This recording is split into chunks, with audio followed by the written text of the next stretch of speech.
Hey guys, welcome back to the channel. This is a story about what if Mito and Kushina give all chakra Naruto. Before I start, please support for more amazing content and do consider subscribing to my channel and share this video with your friends. This is written by Tantalina and link in the description and support writer. Let's start the video. I do not own Naruto. The story. Hagakure, village hidden in the leaves, is one of 5 great shinobi villages and it's said to be the strongest. Konoha won the Third Great Shinobi World War and one of this war heroes was Minato Namikaze. Minato alone killed hundreds of Iwagakure shinobi with his Hiraishin no Jutsu earring himself the bingo named Konoha no Kairoi Senki. Konoha's yellow flash Datu would later become the Yondaime Hokage of Konoha, said to be strongest shinobi at that time. But he sacrificed himself for Konoha to defeat Kyuubi no Yoko. 5 years ago Konoha almost was destroyed by the attack of Kyuubi no Yoko, nine-tailed fox. Had it not been for the Yondaime, the fox would have destroyed his home village, but he managed to defeat it at the cost of his life. It wasn't just his life that he sacrificed but one other, Uzumaki Naruto. He was born that day minutes before the fox attacked and Yondaime sealed the fox into the little baby. Knowledge of the fox being sealed was only known by the adults because Sandaime, newly reinstalled Hokage, passed laws that forbid anyone to talk about it. But those laws the younger generation doesn't know about the fox being sealed and thinks Kyuubi was killed. You would think that Naruto would be seen as hero for having to carry such a big burden and protect everyone from the fox. It would if it was an ideal world, but it's far from it. 5 years old Naruto was hated by almost everyone, half the civilians hated him and thought him to be the fox itself, the other half pretended he didn't exist and just a few have respect for him. Shinobi of the village are a little different, some hated him, a lot of them just ignored him, but there are some who respect and view him as a hero and wanted to help him, adopt him, but because of the civilian council and some from Shinobi council, it was impossible. So he was left alone in an orphanage for 5 years. Naruto, while in the orphanage he wasn't liked by most of the children. In fact he was bullied. The caretakers did nothing and if he fought back he was punished. But there was one caretaker, Yumi, who respected him and helped whenever she could. After 3 years in the orphanage Naruto was a lot more mature than most of the children. He needed to grow up fast if he wanted to survive. On his 3rd birthday Yumi gave him some books and taught him how to read and write. It didn't take long and from that point Yumi brought him different books whenever she could so that Naruto could read and learn. It has been 2 years since he learned to read and it helped Naruto to mature greatly. At first it was children books that Yumi brought him, but when he read about ninja, he instantly knew who he will become. Naruto asked Yumi if she could get him books about how to become shinobi, but she couldn't because even basic information was only available for Shinobi Academy students and she couldn't get him any. Asking Old Man Hokage didn't help either, Old Man told Naruto he was too young. So he was left with the only option he could think, sneak into the library at night. It's not like he would even be allowed into library at all, saying that demons didn't need to learn. That's one thing that didn't make any sense to Naruto, he had read about demons and he didn't look or acted like one. He had asked why they called him that, civilians said he is one, that's why they called him that, and Old Man just said to forgive them and that they don't know anything. After some time he just gave up asking them, if even Old Man Hokage didn't tell him and continued to lie to him, then he wasn't going to trust him. In the last 2 years, after reading everything he could about shinobi, he managed to access his chakra before his 4th birthday and he now can do water walking and tree climbing.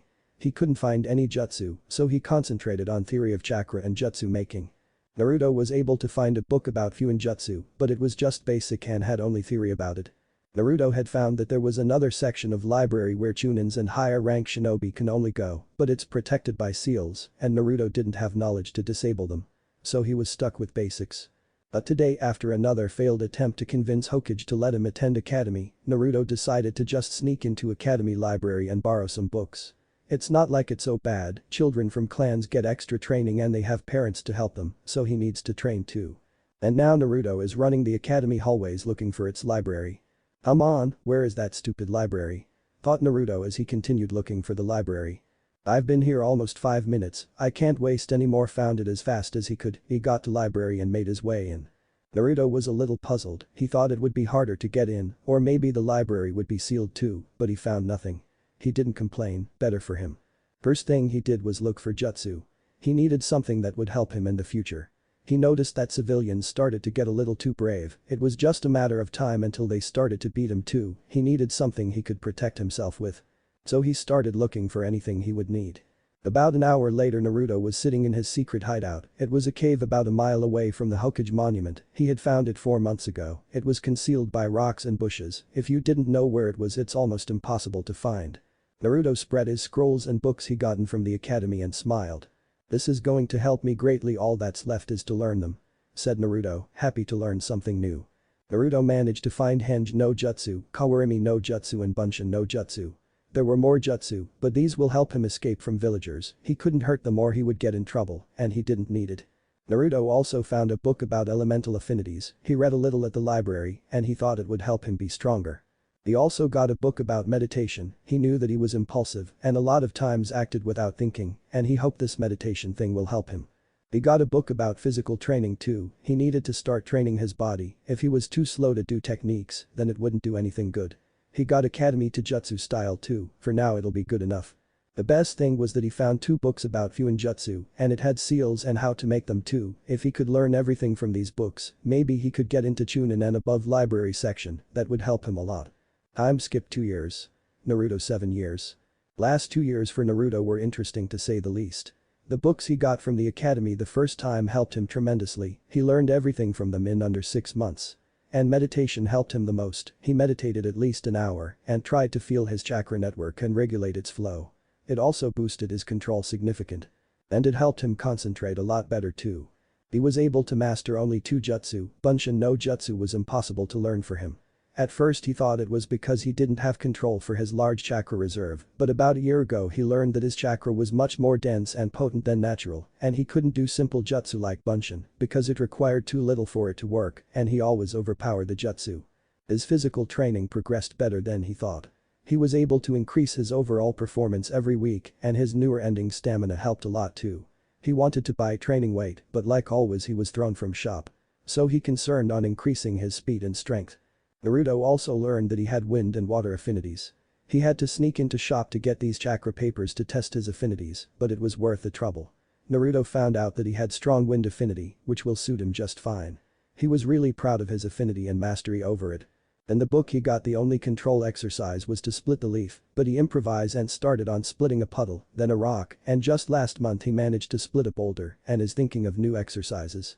Another area he's proud of is Fuinjutsu. After reading these 2 books he got from the academy he managed to create his own seals, and after some time he created a seal that let him get into the library for was able to get 2 more books for Fuinjutsu, some books about chakra control and jutsu scrolls, but he couldn't find any for his wind element.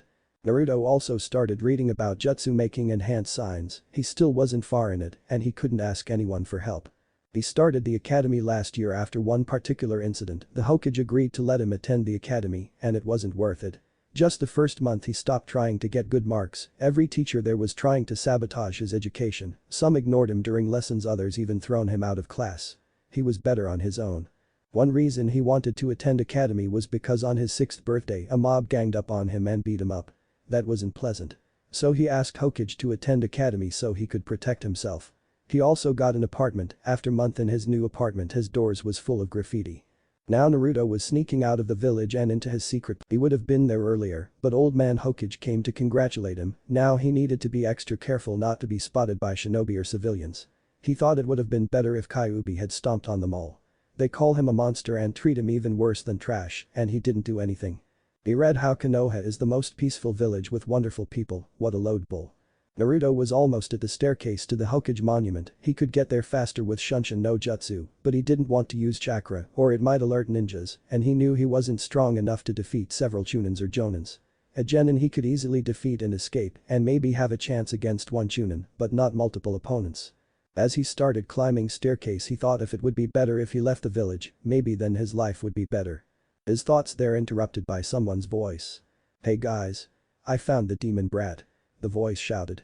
Naruto spun around and saw a couple of civilians. He was about to make a run for it, then he felt a sharp pain in the back of his head.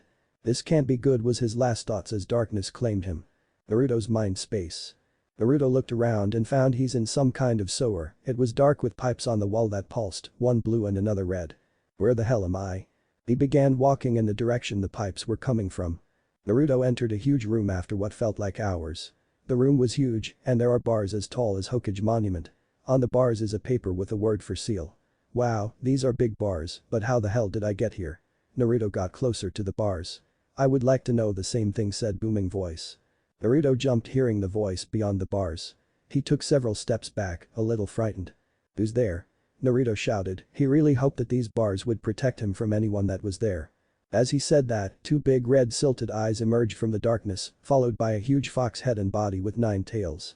"I asked what you are doing here," said Fox with the same booming voice. Naruto didn't know what to do. There, in front of him is Fox with 9 tails and as tall as Hokage Mountain, he really didn't know what to do. The only fox with 9 tails he knew was Kyuubi, and it was killed by Yondaime Hokage. It couldn't be that he was killed, could it? But if he was, then what is he doing in front of Kyuubi? He really needed answers. You're Kyuubi, right?" The fox just nodded.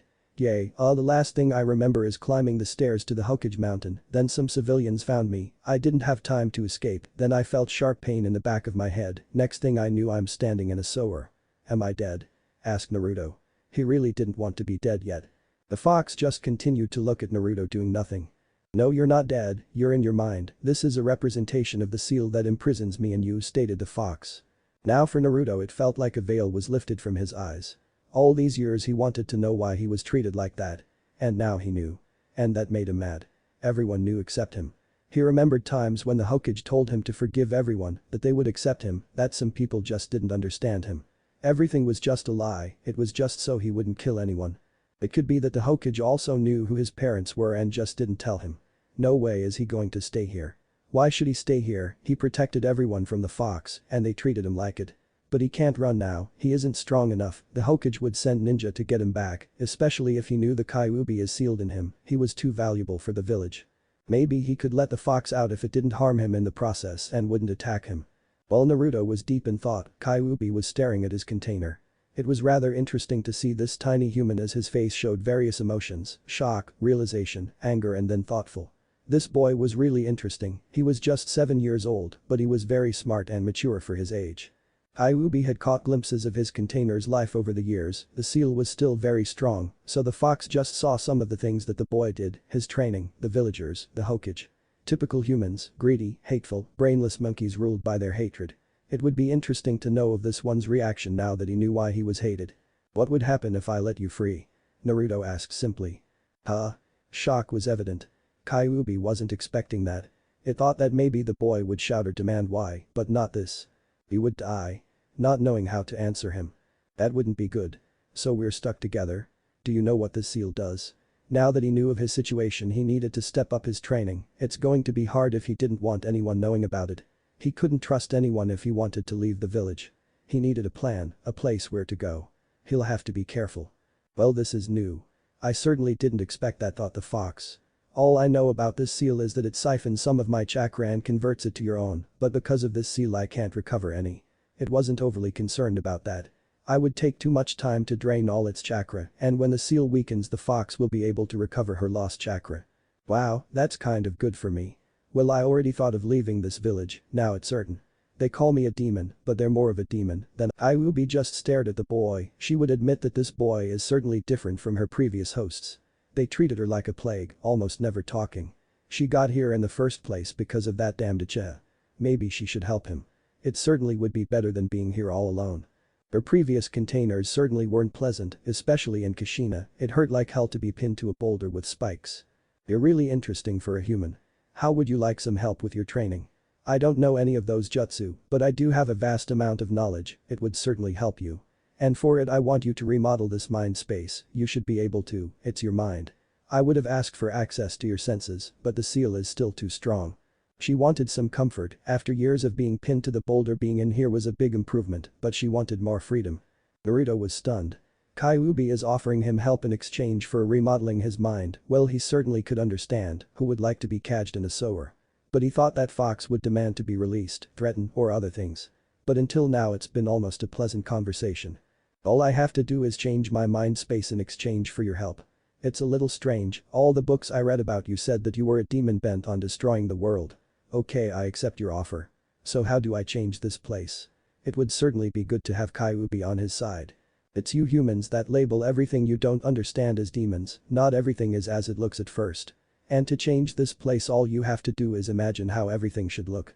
You just need to concentrate and imagine what this place should look like. Now it looks like this because of your emotions. She was eager for some changes. Okay, I'll try. Naruto closed his eyes and concentrated. At first nothing happened, but after a couple of minutes, the Sora changed to a clearing of the forest, surrounded by huge trees taller than Kyuubi. In the corner was a lake with a waterfall. Everywhere there were flowers and some that didn't even exist. The sky was dark and the moon was like the sun, illuminating everything. In place of the bars now Kyuubi has intricate seals around its neck. "It worked," said Naruto as he looked around. As Kyuubi looked around, she really liked this. It was a long time since she last seen anything remotely close to this. "This is really bountiful, Naruto." Kyuubi looked around, admiring the view. "What are you going to teach me?" Naruto was eager to learn, especially from Kyuubi. "First you need to learn how to access my chakra, or yoki as it's known. We can't speak if you're not here, so you have to draw a small amount of my yoki and channel it into yourself. That will make a connection between us, and we will be able to speak. Until then you can come in here as you go to sleep." She was lying on the soft grass, enjoying the feel of it. "But won't other shinobi sense your chakra? Yoki, I don't want to attract too much attention just yet. I first need to think of a plan on how to escape this place and make sure that they won't be able to follow me." Naruto needed to think of a plan how he could escape this village. "The amount needed for us to communicate is relatively small so it wouldn't be detected, but you still don't know how to access or channel it, so it could be detected when you try to learn. You could find some place and put seals up so that it wouldn't allow any power surges to be detected." I'm still not that good with seals that I could create one for that kind of barrier. And I don't know where to get any more books about Fuinjutsu." He really wanted to learn more about seals, but he couldn't find any more info about it. "Your Hokage must have some, it should be in the Hokage's library, you just need to figure out how to get there and borrow them for you to learn." She remembered when Mito was in the library, where there was plenty of scrolls about Fuinjutsu. Her personal notes would be at her compound. Maybe later she should tell the boy about his heritage, since by the looks of it, he doesn't know anything. But it's better for him to mature a little more and have a plan ready for leaving the village. They could go to Uzushiogakure. But how? I don't think the Hokage would just let me in, and it would be heavily guarded. Kyuubi thought for a minute. "Do you think you could make a seal to copy books and scrolls and also remote detonation explosion seals? Then you have everything, go to the Hokage and say you want to learn about seals, and when he goes into the library you go along and once inside detonate explosives for a distraction. He will leave you there because he wouldn't risk you." It wasn't hard to think of a plan. "Wow, that's rather simple, why didn't I think of it? Explosive seals I could make, but for copying I need some time." He'll need to do more research to make a copying seal. "Right then, you need to wake up. If you want to come here again you need to concentrate on the seal on your stomach and channel a little chakra and imagine entering it. For now it's the only way for you to come here. You still need to practice meditation a little more. Oh, I suggest you make a seal that would detect other seals, I can feel that there are more than one on you." "Okay, how do I get out of here?" The thought of some seals on him that he didn't know sent shivers down his spine. Just think about going to the outside world. Naruto concentrated and the next thing he knew he's in a hospital room and all of his body ached. "Ugh, where am I?" groaned Naruto, he hated hospitals. "Easy my boy, you still need time to fully recover." Naruto heard a voice. He looked to his left and seen the Hokage, he almost cursed, he really started to hate the old man. "How are you feeling?" The Hokage looked concerned. "Like someone beat me up pretty bad." He needed to play his stupid self. Hokage flinched a little.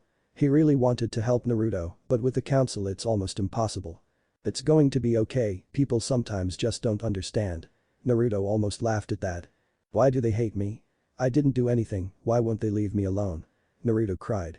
He was proud of his acting. They say that shinobi best tool is deception, so he's going to use it to the fullest. "It's going to be okay, they just have to know you and they will come to like you." The Hokage didn't want Naruto to know about Kyuubi, he was still too young. "Okay, I'll become Hokage and everyone will respect me, believe it." It almost made him sick, become Hokage for people that would rather see him dead. There's just no way that's happening. The Hokage smiled, he knew that Naruto see it that way, the will of fire burns brightly in him. "Good luck my boy, I have work to do. I'll see you later." The Hokage stood up and left Naruto to his thoughts. "Bye old man. Now I need to think of a plan how to escape from the village, but first I need to learn everything I can from here." Time skipped 2 months later. Here is in Sararobi, Sandame Hokage, nicknamed God of Shinobi, was relaxing after finishing his most hated enemy, paperwork. Now he was reading one of the best books in the world, Icha Paradise. It was 2 months since he saw Naruto, he wondered how he was doing. As if on cue his office doors opened with a bang and in walked Naruto in his ever-present orange jumpsuit. "Hey old man. Can you help me?" "Naruto, how can I help you today?" The Hokage smiled at Naruto. The last 2 months for Naruto were very busy. He managed to make the explosive seals relative easy, and now in the village, there are 2 seals that would explode when he channeled a small amount of chakra into the seal on his hand. One seal he placed on the east gate, it would attract a lot of attention. And the second is more personal, he placed seals on the face of the Yondaime Hokage. First Naruto would detonate one on the gate and the next one after 30 minutes, that way it'll give him more time. Now all he needed is to convince the old man to let him in the library. "Old man, can you teach me how to do those cool tricks that all kinds of things come out of scroll? It looks so cool. I want to learn it too." He had thought of what to say for a couple of days and he was sure he could convince Hokage. Hokage looked at Naruto trying to think of what he meant. "Come out of scroll. The only thing I could think of is Fuinjutsu, but it's too dangerous for him just yet. On the other hand, this could help Naruto greatly, he is in Uzumaki. And maybe he would calm down a little." "Do you mean seals? Like this one?" Hokage took a scroll and applied some chakra and in a puff of smoke another scroll come out. "Yeah, that. It's so cool, can you teach me it?" Naruto thought there should be a prize for acting and he would win easily. It isn't easy to fool a Hokage. "Naruto, this is Fuinjutsu and it's one of the most difficult shinobi arts. And it not only can seal things, but there are explosive seals, you could even seal jutsu into scroll, it's really dangerous art. And it takes many years to learn this art," said Sarutobi seriously, he needed for Naruto to understand how difficult it is. "It can do all these things too? You got to teach me, I'll become Hokage in no time and everyone will respect me." "Okay, I'll let you learn it and ask you some questions to how much progress you made. There are some books about Fuinjutsu at the library that what is it Naruto?" The Hokage saw that Naruto was looking at the floor with a pained expression. I'm not allowed into library, they say I don't deserve to learn." Naruto shifted uncomfortable and at the academy, no one even said what it was and just ignored me. He let small tear fall from the corner to make it more believable. "These ignorant fools, I'll have to have a small talk with them. How can people hold a grudge for so long?" "Don't worry Naruto, I'll have a talk with them. I'll give you some books to start with." The Hokage began walking towards the wall. "Look Naruto, it's one of a few uses for Fuinjutsu." He stopped in front of wall. The Hokage bit his thumb and made some hand seals, then pressed it to the wall. A second later it glowed a little and revealed a door. "Wow, that was so cool. Fuinjutsu is so amazing. Maybe he could make something similar around his secret cave. It would hide him and he could train himself." "Yay, it is. This is the Hokage's library so you can't tell anyone about it and that I am giving you a book from it. Okay. Of course, I won't tell anyone. It's a promise." And the Hokage smiled. "I'm glad, come here." The Hokage entered the library. The library was full of scrolls and books. Naruto thought it was going to take some time for him to seal everything, but it would be worth it. The old man took a couple of books from one of the shelves and motioned for Naruto to come closer. "These books are for beginners and it should take you a couple of months to read and understand everything. I'll ask some questions to see how good you become," the Hokage would have continued but was interrupted. "Now's the time." Naruto channeled chakra to the seal on his arm. A second later there was a large explosion that was heard easily in all of Konoha. What was that?" Naruto faked looking a little scared. The Hokage was about to run to look what that explosion was, but looked at Naruto. "I can't take him, someone could be attacking, and I can't risk getting Naruto into the crossfire, I'll have to leave him here, it's the safest place. I'll have to seal the door so no one would ask questions." The Hokage quickly made his way out of the library. "Stay here and wait for me. I'll come and get you later. You can read these books I gave you." And with that he exited the library, not seeing Naruto smirk as he resealed the vault again. "That was perfect.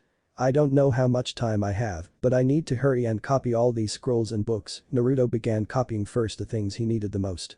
This copy seal was his most prized seal he had made until now. It took most of 2 months to come up with it and then design it, but he succeeded.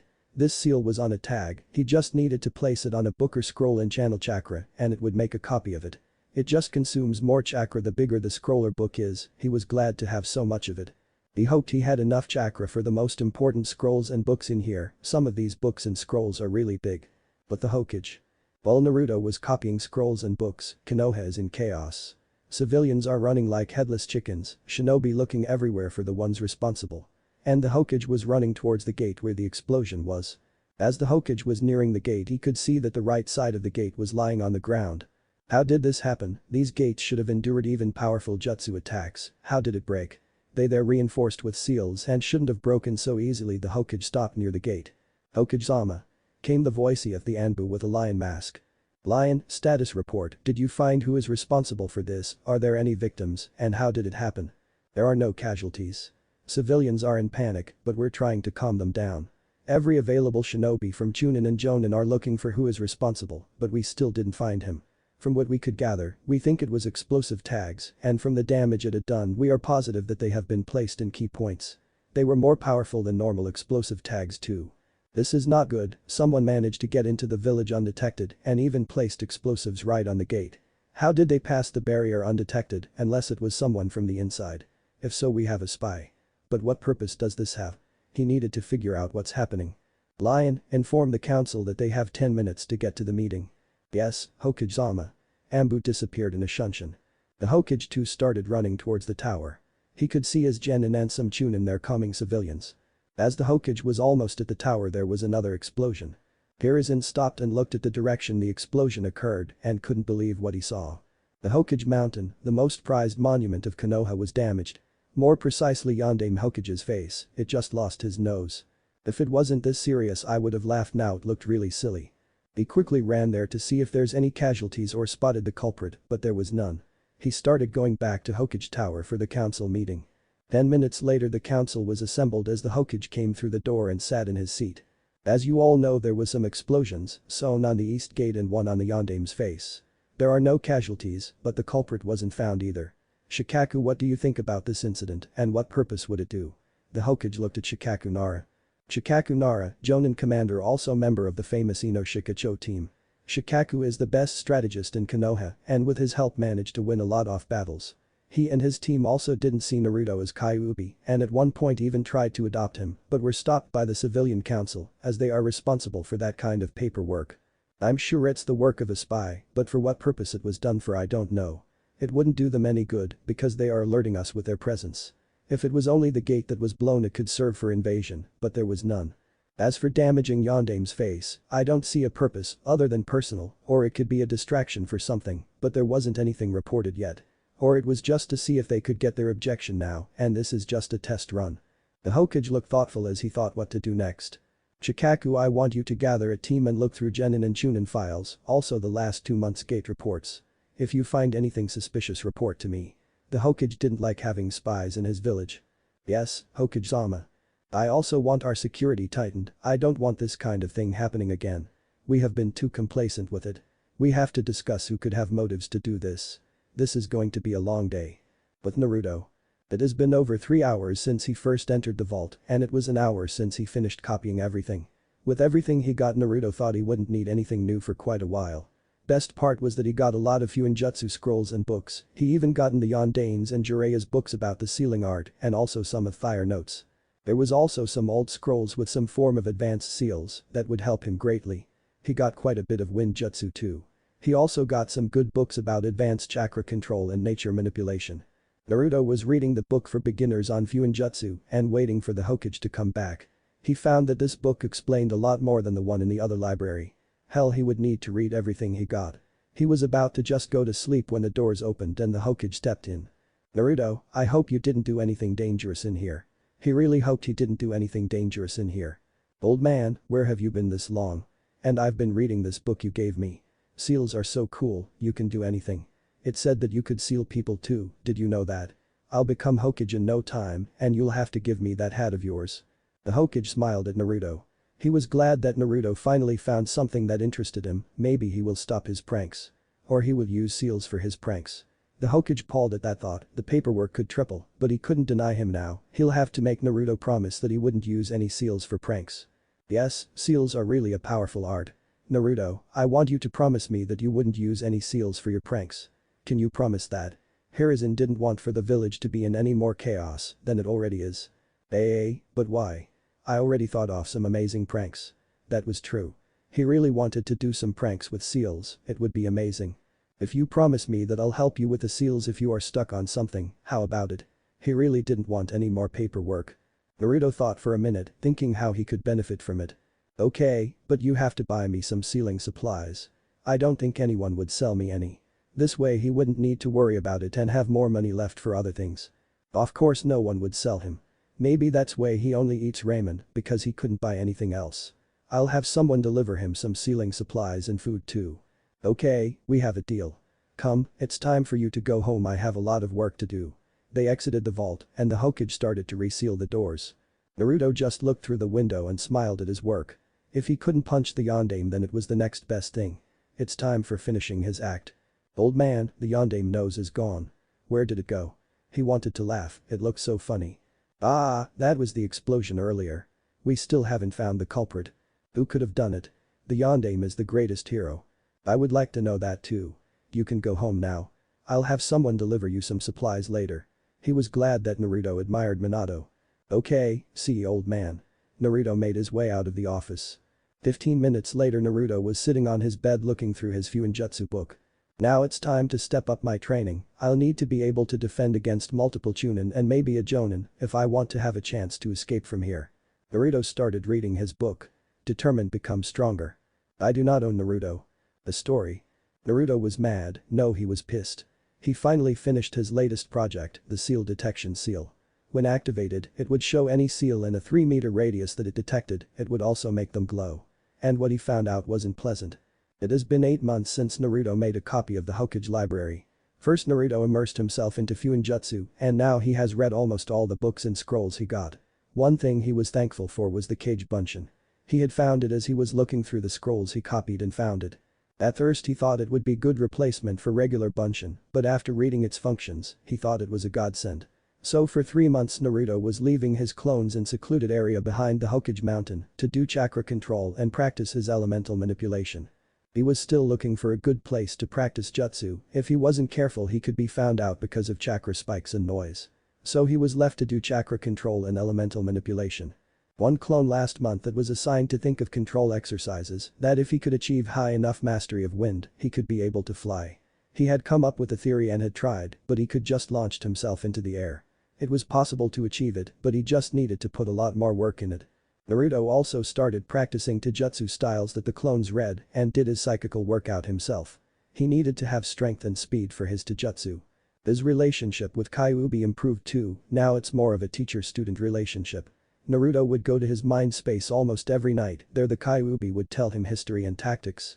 Sometimes the fox would give him some pointers for his training too, so he could improve more. Kyuubi was more of a friend for Naruto than anyone in Konoha, which was kind of ironic.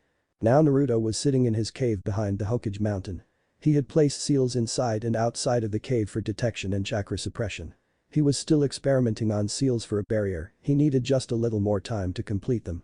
Inside the cave Naruto and a couple of his clones were there preparing the seals that would get rid of the ones on him.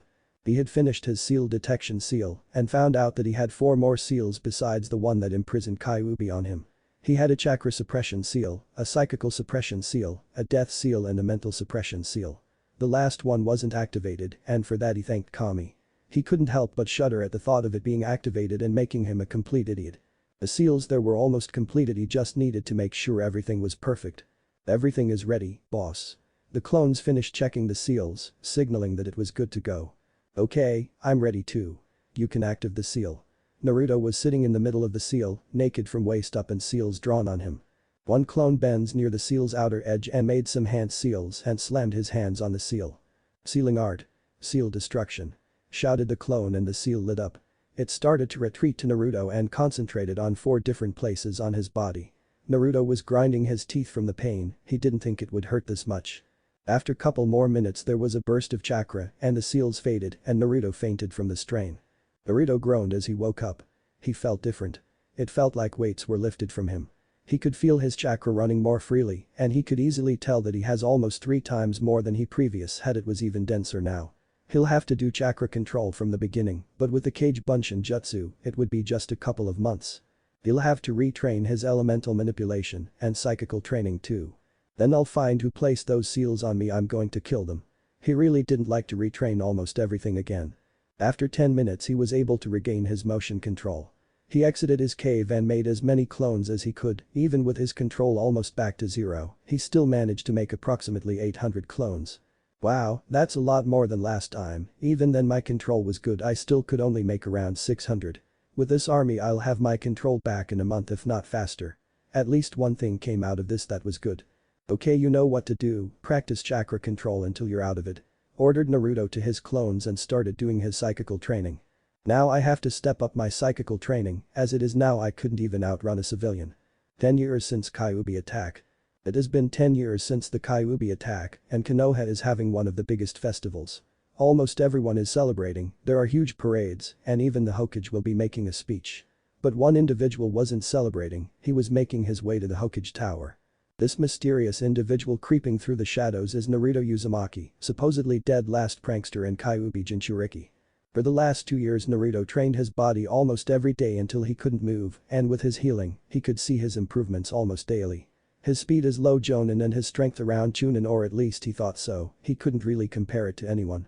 As for his speed, he had plenty to measure against after his pranks. And he always outrun them, they couldn't compare to his stamina. His chakra control couldn't get better, with 400 clones doing chakra control exercises almost daily, it didn't take long for him to get to the point where he just needed to maintain it. Naruto was really proud of his elemental manipulation. After he took off those seals and tested his affinities with chakra paper, he found out that his wind affinity was a lot stronger, if the shredded paper was any indication. He also was shown to have a water affinity too, it wasn't as high as his wind, but it was high enough. His training with wind element was the most fruitful. Now he has almost 500 clones attempting to learn to fly with his wind affinity. In theory it's simple, he just needs to gather and compress air at his feet, and he could stand on air and to expel a stream to fly. Sounds simple, but practically it's almost impossible. It took him the whole year with 500 clones just to learn how to stand on air. Now he's trying to learn to fly. It's still far from complete, but in the end it would be worth it. While the original him was doing psychical training, he had his clones assigned to improve on his Fuinjutsu and come up with some seals that would help him.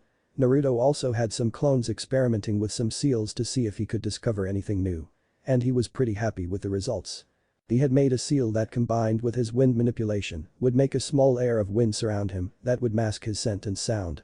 Furthermore, he also added a seal that masked his chakra, it was perfect for infiltration, and with his already good stealth skills, it was almost impossible to find him.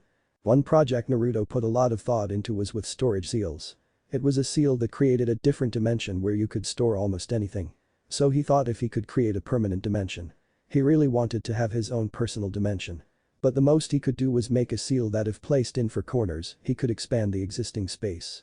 He needed a lot more information on space-time Fuinjutsu, what he had was limited. Naruto learned a lot of the jutsus from scrolls he got. After finishing his barrier he set it around his cave, and with it he could practice his more destructive jutsu. For most of his wind jutsu he didn't need hand seals. First Naruto would master jutsu with hand seals, and after it, he would try to feel how chakra is being molded and try to do it without hand seals. With all the meditation and chakra control exercises he did, it didn't take long to do jutsu without hand seals. But the more destructive jutsu he only could shorten the number of seals he needed to make. For water jutsu Naruto could only shorten some of jutsu to just a required number of hand seals. And these are only for sea and lower jutsus. But he was still working on water manipulation, he had neglected it at first, but now he's determined to have control over it as good as Nidaime Hokage. He didn't want to limit himself to only using his water jutsu near a water source. It would limit him to him much. His relationship with Kyuubi was a lot friendlier, if a little strange. It started after one particular incident almost 6 months ago. Flashback. Naruto was sitting on his bed and was about to go into his mind space to ask Kyuubi some questions. It wasn't until tomorrow that he had to meet it, but he had found something very interesting today. At the library he had found an old book about clans, and after reading it, he found out that there was a clan of Uzumaki, but he couldn't find any more information about it. So he decided to see if Kyuubi could help him. Now Naruto was in a familiar clearing in his mind, but the strange thing was he couldn't see the fox. How did a fox the size of the Hokage mountain disappear? He didn't know. Kyuubi-sensei, where are you? He was a little concerned, Kyuubi just couldn't up and disappear. But he heard something from the nearby pound, and then he looked. He certainly wasn't expected what he saw. From the pound just surfaced the most beautiful girl he had ever seen. She had waist-long scarlet red hair glittering from the water. On her head a pair of red with white-tipped fox ears. Perfectly tanned skin that looked like it was glowing in the moonlight. Beautiful C-cup breasts with pink nipples. With water running down her body in the moonlight, Naruto couldn't help but look at this beautiful creature. He may be 9 years old, but he was a lot more mature and started to notice females' beauty a lot more. Naruto could only think of one thing he could say. Wow, so beautiful.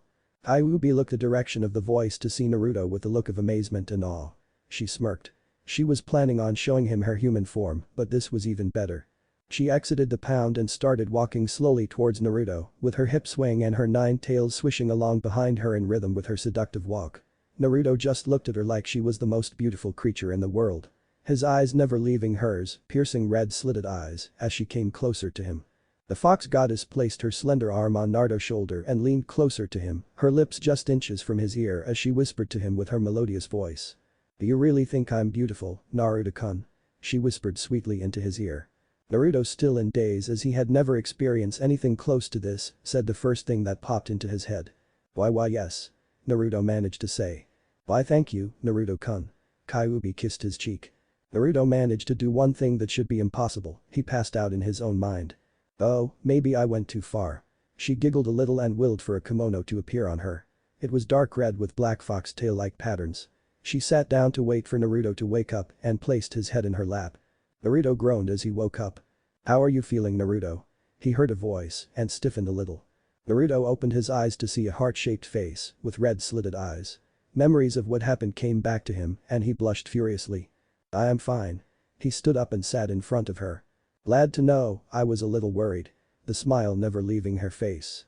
"Yay, thanks. Why didn't you tell me you are a girl? I thought you were a guy." Well, your voice was deep and you didn't give any indication otherwise. Also, you didn't tell me you could turn into human. Naruto sent her a small accusing glare. "Well, you didn't ask for one and I didn't think it was that important. And do you really think that my true form was that of giant fox? Where would I sleep? I need sleep too. This is my true form and that giant fox is a manifestation of my full power," said the foxy lady like it was obvious. "Oh, okay. Just don't do that." He really did think that she was a giant fox. "Why, you don't like this form?" Kyuubi pouted cutely. Well, it's not that I don't like it, it's just don't be naked. I'm still too young." He blushed remembering how she looked. "So it's okay then when you're older?" She couldn't help herself. Naruto just sputtered something while blushing. Kyuubi started laughing at Naruto. It had been so long since she laughed. "Hey, it's not funny." "Yes it is, I hadn't had this much fun in a long time." She was still laughing. Naruto pouted, he still had a small blush on his face. "Ah, that was fun. So what did you need? Our lesson is tomorrow." Kyuubi still had a small smile on her face.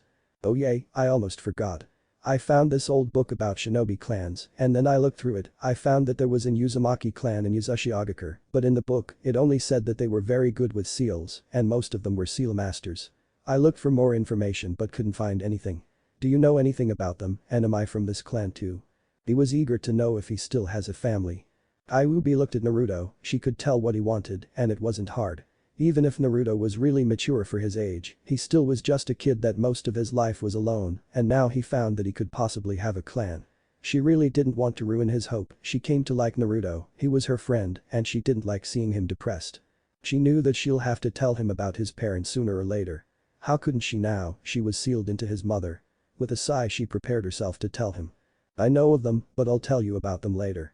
Now I have to tell you something I wanted to tell you before you left the village, but I guess it's as good time as it can be," said a serious Kyuubi and motioned for Naruto to sit next to her. "It's about your parents. I didn't tell you at first who they were because I wanted for you to mature more emotionally to hear this. Your father is Minato Namikaze or as most knows him, the Yondaime Hokage. You really look a lot like him. Your mother is Kushina Uzumaki, she was from Uzushiogakure and she was the clan heir. So that makes you heir of the Uzumaki clan. I know that because she was my second Jinchuriki. I know that when she was pregnant with you she was really happy, she even talked a little with me. Then there is my first host, she was the wife of the Shadaime Hokage Mito Uzumaki. I and my previous hosts weren't on good terms like us. The night you were born I remember very little. I know that about your birth I knew just a few people. And the locations even less. I remember then I was forcefully pulled out of your mother and the first thing I saw was the Manjukam Sharingan, then I woke up and saw her." She looked at Naruto waiting for his reaction. Naruto didn't know what to think. He always wanted to know who his parents were. Did they love him or have they abandoned him? He was happy that they loved him, he also was sad that they were dead. It was a shock that his mother was a Jinchuriki too, Naruto really wanted to meet her. As for his father he had mixed feelings. He somewhat understood his actions, he was the Hokage and wanted to protect his village, but still, to condemn his son, just so the villagers would feel better while torturing him. That just wasn't right. Naruto sat with a pained expression and unshed tears in his eyes. Kyuubi decided to comfort her, contain her even if it was just a simple hug. She come closer to him and enveloped Naruto into her warm embrace. "It's alright, you're not alone, even if it's just us we'll always be together, you're still young and you'll have your own family." It was a little strange coming from her mouth. Naruto started crying for the first time in years. It was some time since Naruto stopped crying and just sat in Kyuubi's embrace. "See, can we stay like this a little more?" He didn't want to let go just yet. It was a nice feeling. Kyuubi would have teased him but let it slide, she would have plenty of time. Without answering, she just pressed Naruto closer to her. Flashback end. Since then, they're a lot closer, even if Kyuubi liked to tease him. Naruto also came to his mind space a lot more, not only for lessons, but just to talk. He also created her a house, it was in the Japanese style, and in the back there was a pound with a hot spring there so she could relax. That earned him a kiss on the cheek, he didn't pass out, but he still managed to invent a new shade of red. Now Naruto was going to the Hokage Tower because it could be the only opportunity to look to where his parents' house may be, or if they left anything else. He also decided to look up on where the Senju compound was and to see if he could get in. He wanted to find some notes about Fuinjutsu from Mito, it could help him greatly. Then he found out about his parents. He thought if he should stay and protect Konoha like his parents did or not. But he decided against it, it's his life and he will live his life for himself and those precious to him. If they really loved him then they would understand. Naruto was near the Hokage Tower and he couldn't see or sense any shinobi, he quickly made his way inside. He couldn't believe that it was this easy to get inside. Any other night there would be some Anbu, couple of Jonin, and occasionally the Hokage himself stayed the night. Now it's empty, it couldn't get any better. 10 minutes later Naruto stood inside Hokage's office looking where he should start his search. The most obvious place would be at his desk, in some hidden compartment, but it couldn't be this easy. 5 minutes later Naruto couldn't believe what he found. He found a hidden compartment, but it was full of porn. If he didn't have to stay hidden he would have burned those damn books. Sighing, he resumed his search, this time he activated his seal detection seal, thinking it would be faster because he didn't have all night. 10 minutes later he stood with documents that proved his heritage, family's property and 2 other scrolls. He made a copy of them all and placed the fake ones back in the original's place. He didn't find anything about the Senju compound, but he wasn't expecting to find any. He decided to make his way to his hideout, it wouldn't take long until the Hokage came back. Almost an hour later he was finally sitting in his cave. He would have been here faster, but there was a lot of shinobi and civilians looking for him. Most of the shinobi were Chunin and Genin, he only spotted a couple of Jonin. He had to be extra careful, he didn't want to be found out now of all times. Reading a scroll for his family home, he was a little surprised to find that the house was at the edge of the village and it wasn't as big as he imagined. Reading the other scroll and his love for his father just vanished. His father and Hika Hiashi had made an agreement that promised Naruto to marry Hika Hinata and he was marrying into the Hika house. He could understand what he did with Kyuubi, but this is just too much. His father just sold him out before he was even born. He knew a little bit of politics and that this kind of an agreement needed both his parents' agreement, but it had only his father's signature, so his mother didn't agree or she didn't even know. The last scroll was an agreement between the Hokage and someone named Danzum Shimura. It stated that should he show any signs of being a danger to Konoha, Naruto would be given to Danzum for training to be a loyal Konoha shinobi. He wondered if Sarutobi knew about the seals that were placed on him. Now he was glad that he was posing as an idiot, shouting that he will become Hokage. Naruto sat there thinking what to do next. First he needed to visit his family's home and look for something useful. He would need to gather information on the council and this Danzum guy too. Hell, he needed to know what he was up against and what was going on. Tomorrow he'll have to step up his training and his flying technique. The faster he left the village the safer he would be.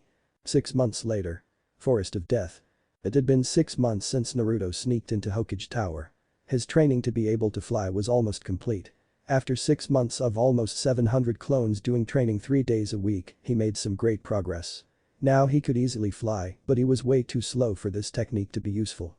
His visit to his family house was more useful than he thought it would be. He found his father's famous jutsus, he didn't like his father, but he had to admit that his jutsu were powerful. The notes on Hiraishin were useful, but he was looking for something else, it may be a powerful jutsu, but it was a little impractical for him. Naruto also wasn't going to be the second Yellow Flash, he didn't like to be compared to his father, and it's bad enough that he looked like him. He also found a picture of his mother, she was very beautiful, especially her bright red hair. Naruto started to think that he may have a thing for redheads. He found his mother's notes about Fuinjutsu in her journal. She didn't have any scrolls from Yuzu, but the seals she had created were amazing. He even found out that it was his mother that taught his dad more advanced seals that helped him create Hiraishin. It was kind of funny, everyone praised him as genius seal master, but his mother was better and she learned everything herself, only helped a little by Mito until she died. Naruto was in the Forest of Death because it was a great place to train. He started coming here last month.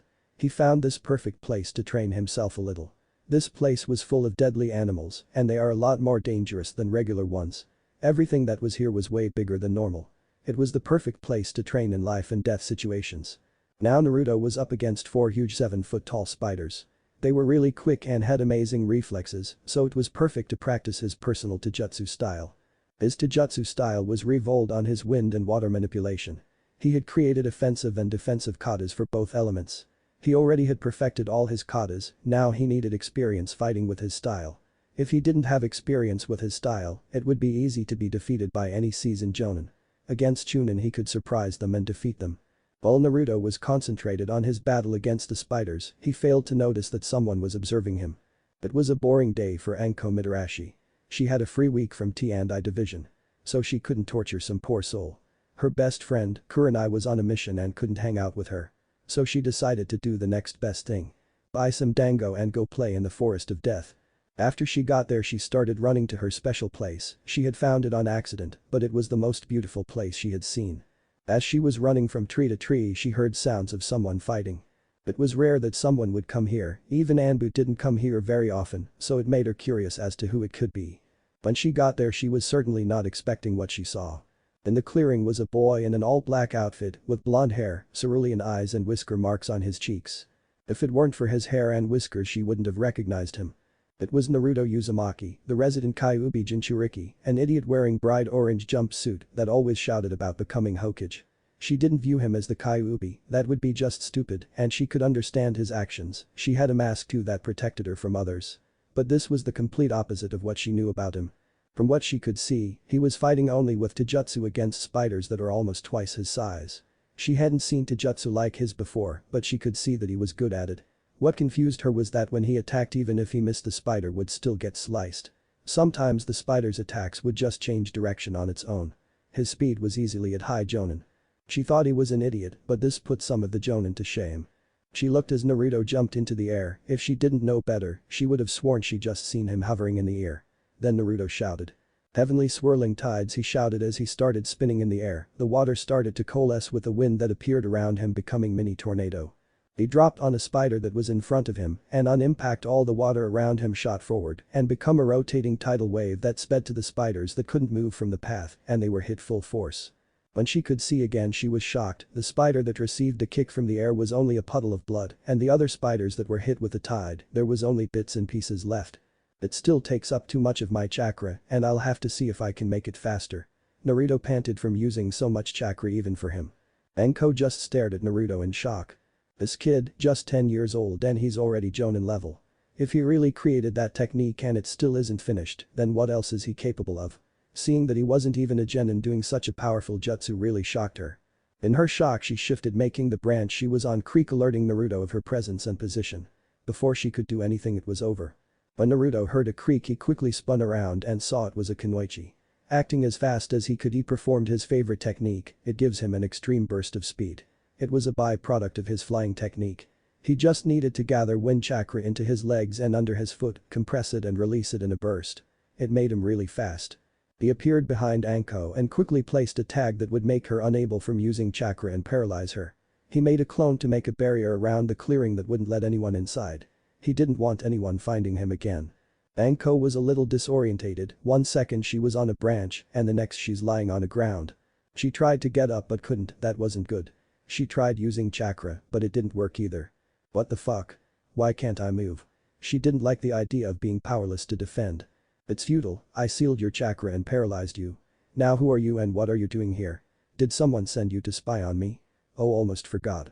Naruto took 2 more tags from his storage seal on his arm and placed one on Anko's forehead and other kept in his hand. This will let me know if you are lying or not, so I recommend telling the truth. Now answers my questions. He wasn't happy with this situation. But it was his fault too.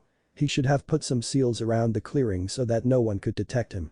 Anko was mad, this kid just defeated her and she didn't put up a fight. Now he had her at his mercy and was demanding answers from her. Who does he think he is? You damn brat, let me go or I'll put you through so much pain that you'll regret being born. She wasn't going to let this kid order her. I don't think you understand the situation you're in. I may be 10 years old, but you're at my mercy and I could just kill you. As you can see, I'm not the idiot that everyone thinks I am, and if I don't like the answers I could make you disappear. Now answers my questions." Naruto pressed a kunai to her cheek to make a point and made a little cut. Anko's eyes widened. This brat is serious. I can't believe I got myself into this, that's just her luck. Fine, I'm Anko Mitarashi, Special Jonin and Interrogator in T&I Division. And I come to this forest a lot. I was running through the forest when I heard you fighting and decided to look. She couldn't believe that this kid got the drop on her. Naruto's eyes widened slightly, he couldn't believe what he caught. So this is Anko, Konoha's snake mistress. She's the second most hated person in Konoha after me. But it still doesn't change the fact that she saw me. I can't have her going around and telling people about me. Maybe I could get her on my side, she is hated just like I am, and I don't think we're that different. I heard that she has some seal from Orochimaru. I wonder if I could remove it. He needed to think what to do with her, he couldn't just kill her, he may be a shinobi, but he wasn't that heartless. He decided to try and talk her into siding with him. So you're Anko, the second bane of Konoha. Because of Orochimaru you are now shunned almost just like me. I don't think you like being treated like that just because he was your Jonin teacher. Do you really like this village? Don't you want to just leave this village and find a place where you could call home? He sat in front of her. So you know of me. I know you too, but to think that you are hiding this much. Who could have thought? Everyone thinks you're an idiot who failed to graduate from the academy 2 times. But here you are sitting in front of me after capturing me, and I couldn't even put up a fight. From your actions I don't think anyone even knows what you're up to, not even the Hokage. It's obvious it's you who don't like the village. I'm quite happy here. She shot back at Anko. Naruto looked at seal tag as it lit up in red, and he smiled. Yeah, I don't like this village. It's full of corruption and lies. If you knew what this village has done and are still doing you would say something entirely different. But you already don't like this village, you're just lying to yourself. Have you forgotten about this seal? It turns red if you lie. You don't like it here either, but you don't know where to go. Orochimaru marked you with his Jutsu, and because of it you don't have many options left. That's something similar to me. Because of the Haki no Fuin Shiki seal that houses Kyuubi I became just a tool for this village. Oh, don't look so surprised, I've known about the Kyuubi for quite a while. He could see it in her eyes that he was right. Anko sat there listening to Naruto.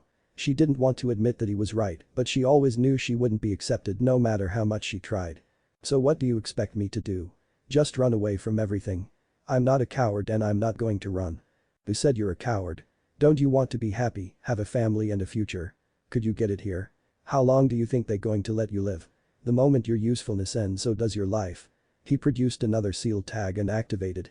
The instant the seal activated, Naruto saw that on Anko appeared 2 seals, one on her shoulder and another on her chest, directly above her heart. Naruto came closer and examined the seal on her chest. Anko didn't know what he was doing, but she didn't like it. Especially that he looked at her chest so intently. She may dress like that, but she really didn't like the thought of being some toy. After a minute Naruto still didn't move or look anywhere else. She looked down wanting to know what he was looking at that much. When she looked down she saw that on her chest was a seal that glowed faintly. She didn't know about it. She had a little knowledge about seals, but nothing beyond making a storage seal. She didn't understand what purpose the seal could be. But one seal she already had and she didn't want any more on her, especially one she didn't know about. What is this? She shouted, not liking there was another seal and where it was located. So you didn't know about it? Not surprising, I had one just like that. This seal could remotely kill you by one who has the detonation seal. Do you see now, the moment you do something that someone in Konoha does not like and you're dead. I can remove this seal easily. I have already removed this one from myself. And if you let me I could look at the one Orochimaru gave you. I may not look like it, but I'm pretty good with seals. Naruto sat back waiting for Anko to make decision. As for Anko she was in a little shock. She couldn't believe she had this kind of seal. Who could have put it on her and did the Hokage know of it? Maybe he did, he's Te-Hokage and he has to protect his village. Naruto had one too, a Jinchuriki, the Hokage must have known about his seal, if not ordered it to be placed by him. She sighed, she didn't know what to do anymore. Please, remove it. Said Anko sadly, her mask broken, shoving how much sadness and loneliness she was feeling. Okay. You know, you could come with me. I'm planning on escaping this village. You could come with me. I could use some help too. Naruto took a brush and a bottle of ink from his pouch. I'm going to let you free now. And to remove the death seal I need you to remove your trench coat and a mesh shirt. I'll need to draw seals around the one I'm destroying. Naruto blushed as he removed paralysis and truth seals. Oh, is little Naruto-kun embarrassed? Just a minute ago he had her captured and now he was blushing. She couldn't resist and tease him. It was unfortunately for her that Naruto was quite used to being teased by Kyuubi and started teasing back. Of course, a woman of such beauty sitting before me half naked, it wouldn't take long for me to fall for you, thought I wouldn't mind that, he behind. The last part Naruto whispered into her ear. Anko wasn't prepared for a 10-year-old kid to tease her back, and she blushed. An hour later Naruto and Anko was sitting in the same clearing still talking. Naruto having finished removing the death seal that was on Anko's chest and had examined her cursed seal. Naruto could admit that the only seal more complicated was on his stomach. The Juin Jutsu was really a work of genius. He needed for Anko to activate it to see the whole array. There were 3 parts of the seal. He thought it was because of this substance that people died, then the seal was placed. He could see that the moment this seal is placed it would release some of the substance into the body. The only reason he could think was because the user needed to adapt to it so that it could work. The second part was very intricate addiction suggestion seal. When activated it would slowly make the user dependable on the seal. The last part made Naruto sick. It had a fragment of Orochimaru's soul and chakra. It would slowly corrupt the user's chakra, making it more similar to Orochimaru himself. He couldn't think of a reason for this. It also was the core of the seal that linked everything. It also linked to the user's chakra. If you messed up even a little when removing the seal, it would kill the user. Anko was lucky it was an incomplete seal and wasn't very strong. Naruto thought that he could remove it, he just needed to think how. So have you decided if you want to leave with me or stay here? Asked Naruto. It was almost dark and he wanted to go home to sleep. Okay, I'm in. It's not like I have anything better here. But how are you planning on leaving? The moment they noticed that you left they're going to send Anbu and tracking squads, maybe even Hunter Nin. If she was going to run then she needed to know if it was possible. She didn't want to be brought back the next day or killed the moment they found her. But this. He said and started to fly in the air. Anko looked shocked. She knew that Tsuchikage could fly, but to see someone do it was shocking. Especially a 10-year-old boy. You can fly. Yeah, it took a long time for me to learn just this much. I needed to make hundreds of Kage Bunshin to practice for years. It's insanely difficult. I have to increase my affinity for wind as much as I could to be able to do this and it's still not complete, I'm too slow. I need a couple of months to complete it. He was proud of this. How many could say that they can fly? Anko stared at Naruto in shock. She couldn't believe what he can do. She knew he was good from what she saw, easily he was Jonin level, and with more experience, he could defeat most of the Konoha Jonins. But if he can even create something that would let him fly, he had to be genius. If he got more experience and trained, then in 4 or 5 years he could go up against any Kage and win. Wait, but how am I going to escape? I can't fly. As much as she wanted to be able to fly. I can make a seal that would summon you to my location. You just need to make sure that no one saw you before I summon you. He would need to think of a way to make Konoha chaotic so they could just disappear. That could work. But where would we be going? I don't want to just be running around. With a seal like mine it would be hard to leave.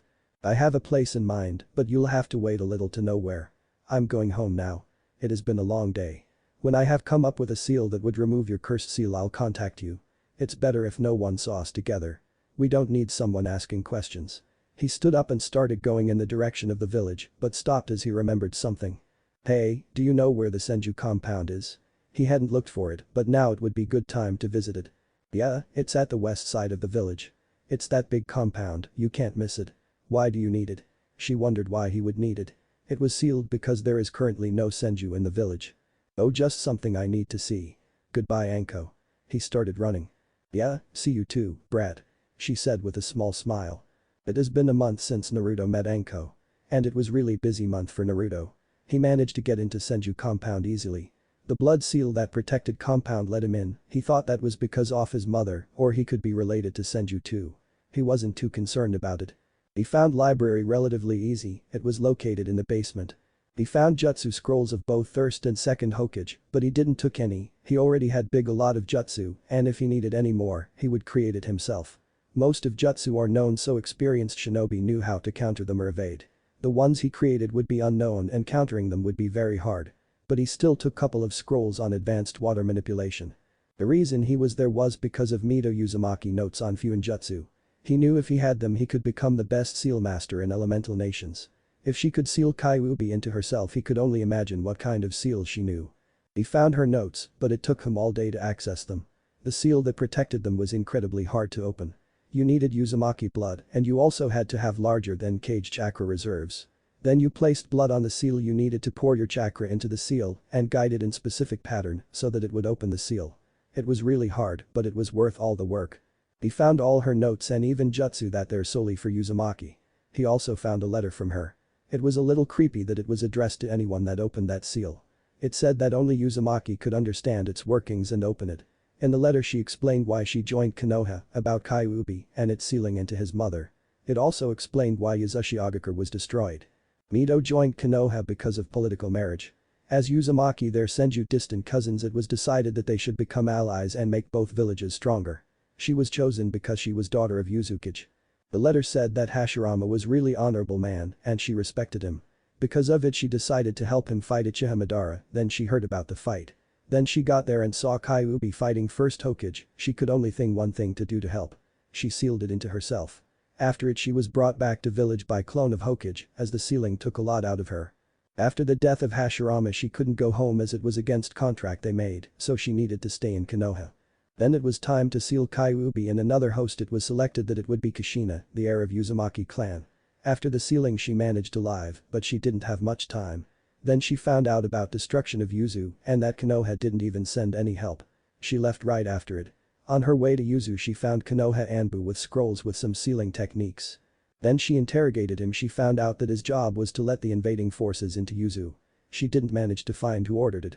She then come back to Konoha and sealed everything she owned and left it so only Uzumaki could open it. After it she left to Yuzu again. Naruto couldn't believe that something like that happened. To know that it was Konoha that caused the destruction of your clan was hard for him. He decided that he would rebuild Yuzu and make it the most powerful village. He may not have known his village or any other Uzumaki, but he won't let for them to be forgotten like that.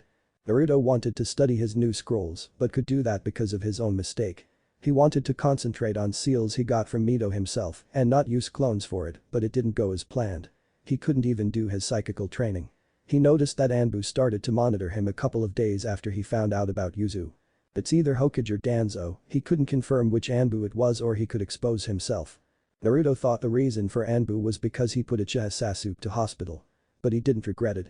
It happened then Sasuke found him at the academy grounds in the morning. Naruto was throwing some shuriken and kunai in academy training ground at training dummies and almost always missed. He needed to keep up appearance. And what better way than let everyone see you couldn't throw even a shuriken. Then Sasuke saw that and like always started trying to pick a fight. He started to insult Naruto like always, saying he was dead last and should have quit the first time he failed exam. It was the usual. His whole class was full of idiots and half of them their clan heirs. They say he's looser, but they won't even train.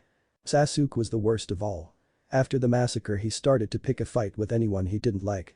Naruto was the only one that would fight with him only during spars. He would have ignored him like always, but then he started insulting his family. Naruto couldn't take it anymore and snapped. It also didn't help that just a day before he found about Konoha's help in destruction of his clan. Sasuke didn't have time to react. One moment he was insulting Naruto and the next he was on the ground with his whole body hurting. Naruto had broken his left arm, fractured some ribs before he stopped from doing any more damage. After that day Naruto started to feel that he was being watched. Now Naruto was making his way to Forest of Death. He didn't have any Anbu today, so it was the best opportunity to meet up with Anko. He had sent her a message to meet him in the same place as the first time. 20 minutes later Naruto landed in the clearing and saw that Anko was already there, leaning against a tree. He made a clone to place a barrier. "Hello Anko. How have you been?" Naruto said politely. "Hey there brat." His eyebrow started twitching at that.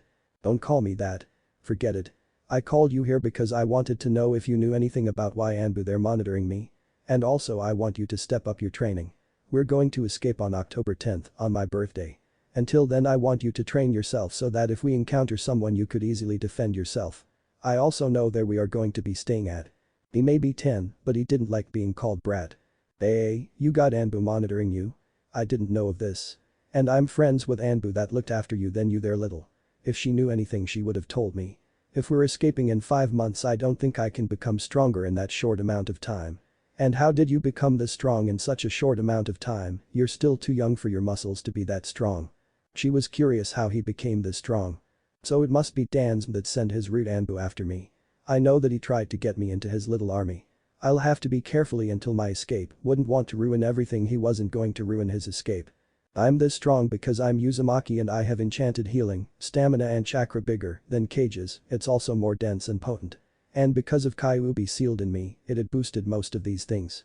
My muscles heal the next day so I can train until exhaustion and do it again the next day, making me stronger.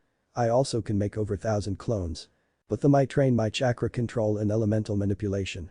I don't think anyone could train like I. He liked the look of shock on her face.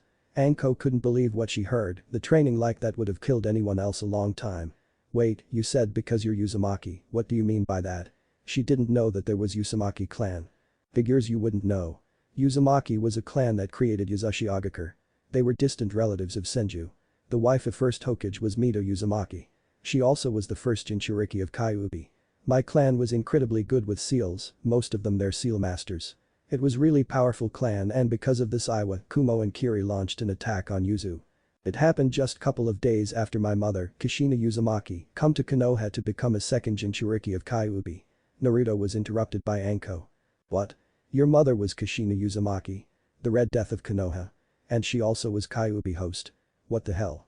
How come no one knew of this? She was shocked that wife of Shodai Hokage was the host of Kyuubi, but to think that his mother was Kushina and she was a host too was really shocking. Then she was little she heard stories of her and really wanted to be that strong and feared. Oh they knew, but just Hokage and advisors. I also found out that it was Konoha that helped in destruction of my clan. You see Yuzu is surrounded by whirlpools and it's hard to get to the island. And they had seals that made it even harder to cross. The whole island was also surrounded by barrier. It made almost impossible to get inside. It was because Konoha sabotaged seals that the army could get inside. I don't know who ordered it, but I have a guess. You know that swirl on shinobi jackets? That's Uzumaki's symbol. Konoha destroyed my clan and still have a nerve of wearing it. You see what Konoha is capable of. They better destroy its allies, then help them. It still angered him that just because his clan was powerful, it didn't give the right to destroy them. Anko just sat there listening to Naruto. She was shocked that Konoha would do something like that. What more Konoha was hiding? Are you going to get revenge? She could understand, she also wants to kill Orochimaru for what he did. Don't know. It wouldn't bring them back. But I certainly won't be helping Konoha. He sat next to Anko. We'll be going to ruins of Yuzashiogakur. It may not have anything now, but I plan on rebuilding it. I'm going to make an Uzumaki famous again. The reason I want you to train because after a month in Yuzu we'll be going to Kiri. I may not like it, but we need allies, and Kiri is our best option. I heard that now there is civil war between Mizukage and Bloodline users. We'll be helping Bloodline faction. That way we could make a powerful ally.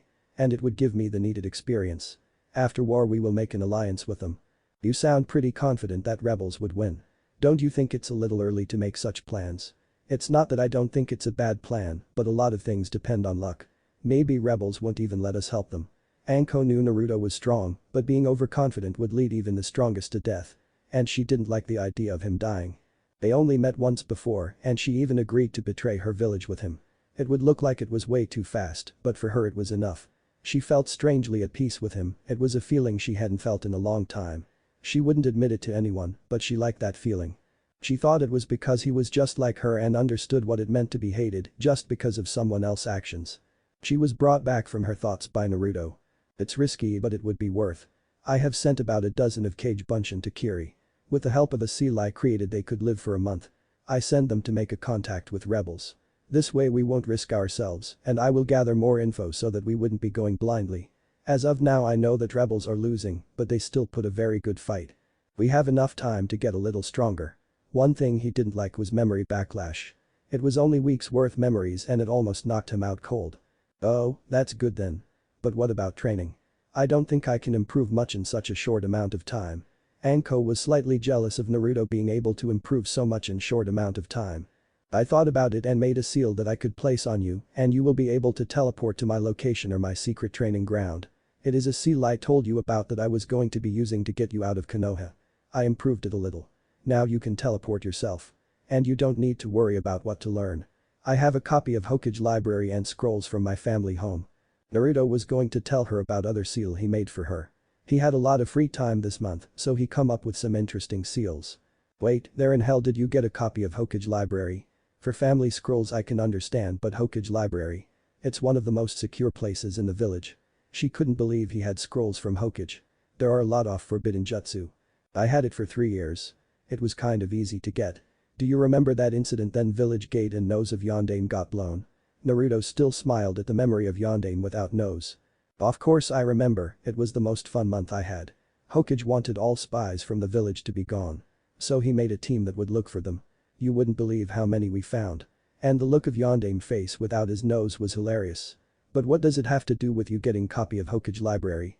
Everything, I was the one that put these explosive notes.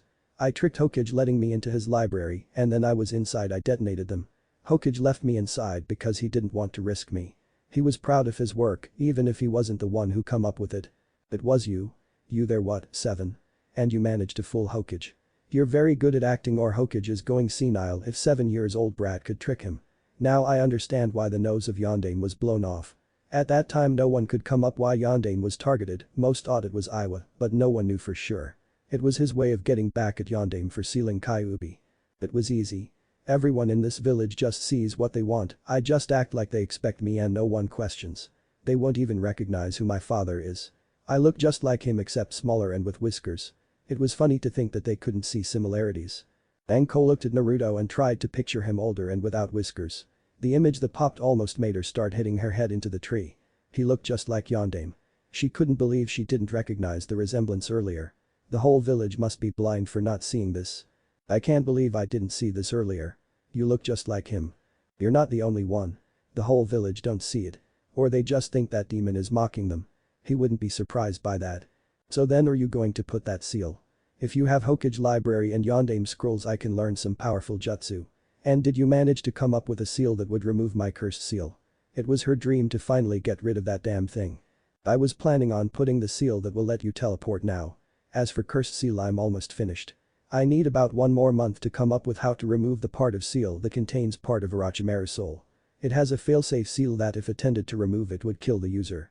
That part of the seal was really complex. It looked similar to Uzumaki's style of sealing. He wouldn't be surprised if he got his hands on some of Uzumaki's seals. I hope you would hurry. I can't stand this thing on me. She really wanted to get rid of it. The thought of having even part of that bastard on her made her sick. Come here and show me the back of your neck. I'll put it there. I'll also put a seal that will let me teleport to you. I already have one on myself. You just need to send some chakra into the seal and you will feel something like a pull. You need to decide which direction and you will get there. The longer the distance the more chakra is needed. Naruto prepared his sealing supplies and got to work. Half an hour later he was finished with the seal and now it was time to test it. He knew it worked. He had already tested it but not Anko. Alright, go to other side of clearing and try to teleport to me. Anko quickly got to other side and activated the seal. She felt a pull to the Hokage mountain, just a little further. She could feel a distance from her to the seal. The next pull was coming from Naruto, so she let that one to pull her. She disappeared in purple flash. Less than a second later Anko crashed into Naruto. Oh, why did I just crash into you? She looked at Naruto that was under her. She smirked. She wasn't going to let this chance pass. Anko pressed herself to Naruto. His face was right between her breasts. How does it feel having me on top of you, Naruto-kun? She pressed a little harder. If you remove the seal, maybe I'll reward you. He was still so innocent and easily embarrassed. She just couldn't pass this chance to tease him. Naruto was about to pass out, then he heard a voice. Naruto. Startled he jumped, making Anko fall off him. Hey, why did you jump so suddenly? I heard a voice. But he shouldn't have. The barrier still was up and no one could have entered. Naruto. It's me, Kyuubi. The seal is weak enough for me to send a small amount of my yoki to let us communicate now. But it's still hard. She was finally able to talk with him then he's not in his mind. They become good friends and after he saw her human form even closer. She enjoyed his company then he was inside the seal, especially after she told him about his parents. They become closer. Then she was alone in the seal she missed Naruto. Now that seal was weak enough for them to talk and then he was awake, she was really happy. Kyuubi, I'm so glad the seal finally weakened enough for us to talk. He was really happy about it. He missed her then he couldn't see or talk to her. And over the last 6 months he started to see her more than just a friend. I didn't know you liked me like that, Naruto-kun. Don't worry, I like you too. Oh, you just need to think and I'll hear you. That was true. She knew she liked him, she just didn't know if their relationship would work. Her being in the seal and all. Naruto was red from head to toe. He couldn't believe she heard what he thought. But Anko looked at Naruto trying to figure out what was going on. 1 minute he almost passed out, the next he's hearing a voice. Now he's saying that it was Kyuubi and it was good thing that the seal weakened. And now he's blushing like mad. That just doesn't make any sense. Naruto.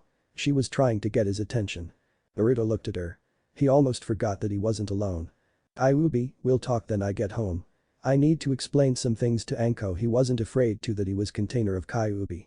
He was proud of it. If it wasn't for it he wouldn't have met her. But he would be happier if she was with him and not sealed. Ubi heard his thoughts and was happy that he didn't hate her for being sealed in him. Okay, I'll see you in later. Just don't take too long. What do you mean it's good thing that seal weakened? You know what it did. How can it be good thing? Anko didn't like idea of Kyuubi tormenting Naruto. She's not it. Kyuubi is really nice and she's the one that told me about my parents. It wasn't even her fault that she attacked Konoha in the first place. The day my mother gave birth to me Kyuubi was forced from her seal and the first thing she saw was Sharingan. She was forced to attack Konoha. If you want to blame someone then blame that damned Uchiha. He didn't like that Kyuubi was treated like that. Kyuubi's a girl and she's nice. Wow, I wasn't expecting that. Wait, if it was Uchiha that forced Kyuubi to attack then who could it be? The only one I could think of is Madara and he's long since dead. If there are another Uchiha who could control Kyuubi, we have huge problem. If this Uchiha have come to Kyuubi once, who will stop him from trying to control once more? The thought of someone powerful enough to force Kyuubi to do something really scared her. Naruto paled. How he could forget that Uchiha could come back for Kyuubi again. There is no way he could stand a chance against him as he's now. He could defeat some Jonin but not experienced one yet. How could I forget about that? Change of plans. We're escaping next month. If we have enemies this strong we can't waste time. We need to get stronger and fast. We'll train for 6 months in Yuzu, then travel to Kiri to help Rebellion and get experience. Then we'll see what to do next. He'll need to leave every clone he can to master his flight ability. Next month. I'll need to make sure I don't leave anything behind. I don't want my personal stuff to be taken by someone. She didn't have that many things, but it was still hers. I could place a blood seal on your hand there, you could seal all your things. It would be a lot safer than in the scroll. He also had a couple of these seals on himself. It contained all his scrolls. That would be great. It was pretty neat having a seal master as a friend. Okay, I can place it now, I just need some of your blood. I also want to spar a little. I don't have anyone else so it would help me a lot. He really wanted to test himself against her. It will show him there he stands as he's now. Enko smirked. She also wanted to test this brat. The one time she saw him was against spiders and it was impressive. Alright, I wanted to see what you can do too. 10 minutes later Naruto and Anko were facing each other. Naruto also left some clones to observe the spar to see any mistakes he made so he could correct later. Only to jutsu fight, right? Anko knew that he was better at jutsu than her. With training he said he did, it's no surprise. Naruto just nodded and took his stance. It looked like he was just standing, but he started coating wind chakra around his right arm and water around his left. He could change which hand had which element. It made defending against his attacks a lot harder. Naruto shot at Anko with great speed intending on delivering a straight punch to her. As he was couple of meters from Anko he sends wind chakra to his legs and with a burst of chakra from his feet he disappeared from sight. Less than a second later he appeared at her right in the middle of a kick. Only experience led Anko to evade his attack by bending. She recovered quickly and before Naruto could land on the ground, she tried to deliver a jab to his stomach. Naruto seeing this used his water manipulation to make her arm pass by him and grabbed it. Spinning in the air he tried to deliver another spinning kick, but Anko evaded again and used the hand that Naruto grabbed, twisting it a little she grabbed his hand. She pulled him to her making him lose his balance and delivered a punch to his gut. Naruto landed on his back. He quickly jumped from his spot, evading axe kick from Anko. Naruto coated both hands with wind chakra and punched air, making small air bullets shoot to Anko. She didn't have time to evade and was hit by them. She was knocked back a little, making her lose her balance. Naruto seeing a chance shot to her intending to finish it. He would have succeeded if Anko hadn't recovered fast enough. She spun around and striking to his left arm at the pressure point, making it so Naruto couldn't use it for some time. She was about to deliver punch another, but Naruto disappeared again and reappeared behind her, but this time she didn't manage to evade a kick to her back, making her fly forward. Naruto appeared before Anko again and punched her with water enchanted arm. The forces of the punch sent her in the air, almost knocking her out. He used his ability to walk on air and appeared above her waiting for perfect moment to strike. Just as he was about to deliver a powerful kick to finish his match, Anko twisted in the air and pointed her arms to Naruto. Hidden snake jutsu. From her sleeves shot dozen snakes and coiled around surprised Naruto. Before he could do anything Anko grabbed Naruto by his leg and swung him down. Naruto landed with a loud bang. Ugh. He didn't have time to get up as Anko landed on him and pressed kunai at his throat. I win. Anko was panting. But you could clearly hear her excitement in her voice. Hey, you cheated. You said no jutsu yourself. We're ninja. It's our job to cheat to win by any means necessary. Do you think that enemy wouldn't take a chance to kill you if you showed an opening? You need to understand that being shinobi you have to take any advantage you can. I don't say you have to kill everyone you fight, but if it's you or him, I hope you won't hesitate to strike. She only hoped that he would take her advice. In their spar it was clear that Naruto was skilled, but he was inexperienced. There were several times he could have finished the fight but didn't take them. With his speed and his taijutsu he was deadly. I know, I guess I just never thought about it. This is my first real spar. I always fought with my clones. But with them I can't have experience of fighting real shinobi. He was really happy that now he have Anko to spar with. With just this spar he saw how much experience means. Then we'll have to spar a lot more. We can't have you killed by your first opponent. She was still on top of Naruto as if she didn't notice it.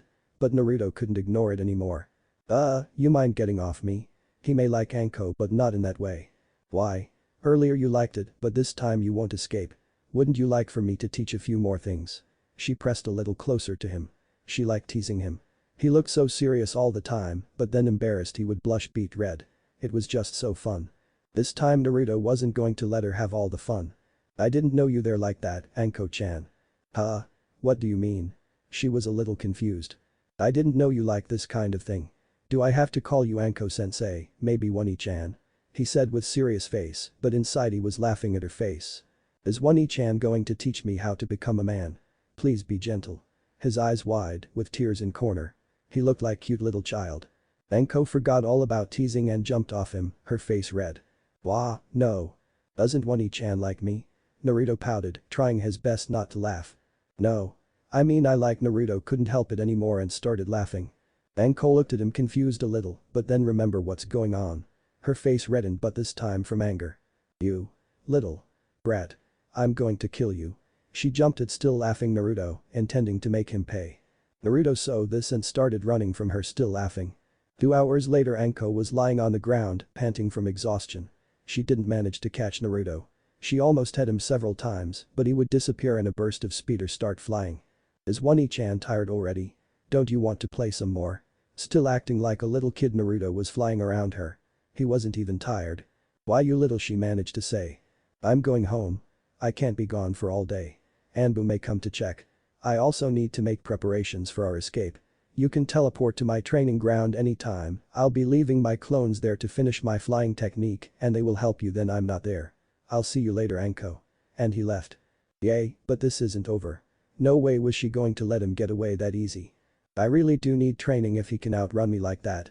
The story. It was peaceful night in Konohagakure. There wasn't even a cloud in the starry sky. Moon was illuminating everything with its soft glow. It was quiet night, disturbed only by patrolling shinobi. Lone figure was standing on Hokage Mountain, gazing at the village. It was Uzumaki Naruto, Jinchuriki of Kyuubi no Yoko. He was looking at the village he was about to leave.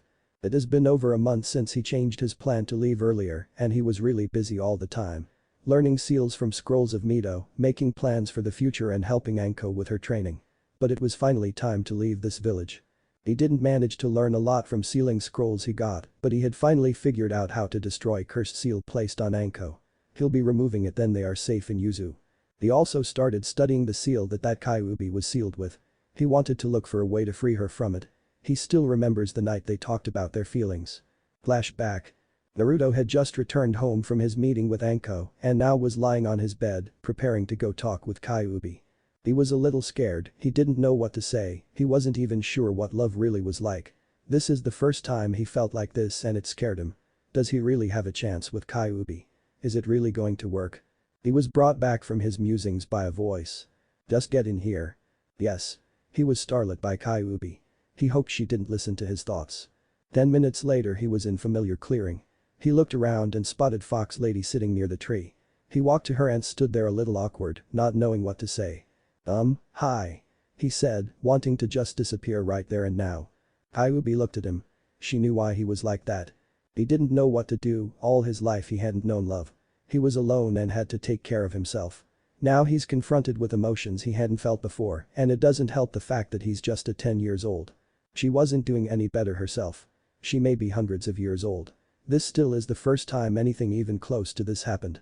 Then she was sealed the first time, she was really angry and wanted nothing more than to kill her host and be free. Second was even worse, pinned to a rock with spikes certainly wasn't the most enjoying experience. Then she was ripped from her second host and put under genjutsu just to wake up, and some sour angered her a lot. But then Naruto come. Then she saw that it was just a child, she decided to give him a chance. It wasn't his fault that she was sealed. He was really different from her previous hosts, he didn't outright labeled her some kind of monster, bent on destruction. They become friends and now maybe a little more. She knew it would be difficult for them, she was sealed inside him and it was the first time for both of them experiencing this kind of feelings. She didn't know what future may hold for them, but she wanted to try and make this relationship work. She motioned for Naruto to sit beside her. He was a little hesitant but sat. She embraced him, holding him closer to her. I know this is going to be difficult, but I want to try and make it work between us, I'm new at this too. You're not the only one. I haven't experienced anything like this before, just like you, we'll have to take this slow. She was sealed inside two hosts already, but she wasn't interested in their life, so she didn't know that much about relationships. Naruto was glad that he wasn't the only one that felt like this. I know that you're the only one that I feel like this. You were my first friend. You helped me, even if you are sealed inside me. I'm really happy being with you, and I really want for us to become more than friends. Naruto embraced her closer, not wanting to let her go. He was content just having her in his arms. He felt at peace, he wasn't concerned about anything, just enjoying the presence of her. Kyuubi was touched that he felt like this, happy to know that Naruto liked her like that. She decided to be a little bold. She knew that Naruto wouldn't do anything that he thought she wouldn't like, so she needed to make a first move. She leaned back a little and cupped his face with her hands, making him look at her. I like you, Naruto-kun. She leaned closer and kissed him on the lips. Naruto was surprised by her actions, but after a moment all his thoughts there scattered, replaced by a feeling of her lips. Her lips felt soft and pleasant, he really liked the feel of them on his. It was just a small gentle kiss, but they both enjoyed it. Kyuubi didn't want to take this too far, he was still young and their relationship just started. After couple more seconds they broke apart. Naruto looked at her a little dazed. I like you too, Kyu-chan. He said her with all emotion he could muster. It was then that Kyuubi remembered that she hadn't told Naruto her name. She had forgotten all about it, she hadn't used it in a long time. There is one more thing you need to know. My name isn't Kyuubi, it's just a title that humans give me. I had forgotten about it as I hadn't used it in a long time. My name is Akemi. It was really a long time since she had used her true name. Naruto looked at her and smiled. It was really beautiful name, just like her. It's really beautiful name. Her cheeks reddened a little. It was first time for her that someone called her that and with such affection. Thank you Naruto-kun. I hadn't used it in a long time. They snuggled closer to each other, not wanting to let go. Can we stay like this the rest of the night? Naruto really didn't want to let her go. Of course, we can stay like this as long as you wanted. It's not like she wanted to let go of him too. End of flashback. From that day Naruto would go in his mind to be with her. But he also trained with her too. They weren't going to stop it. Then he weren't inside the seal, Akemi would leak small amount of her yoki so that they could talk. She could hear his thoughts, but she couldn't sense or see outside world. Naruto wanted to let her out of seal so she could experience outside world. So he started studying his seal, looking through his parents' notes and ones he got from Mito. Trying to find a way to free her. He left everything else for clones. But he didn't forget his psychical training. He also helped Anko, helping her learn some jutsu and sparring with her. Sparring with her helped him a lot. Now he could defeat her and he was more confident in his fights. Anko progressed really far in just a month. She learned some jutsu from Hokage library and his family. She also become stronger and faster, she said she was almost as fast as Mito guy without his weights. That was possible because he put a seal on her that would take some of her chakra at all times and convert it into medical one, then it would send back to her again. It made her recovery time a lot shorter, it also helped to increase her chakra reserves. He wondered how no one thought of it before. He left some clones to study medical knowledge.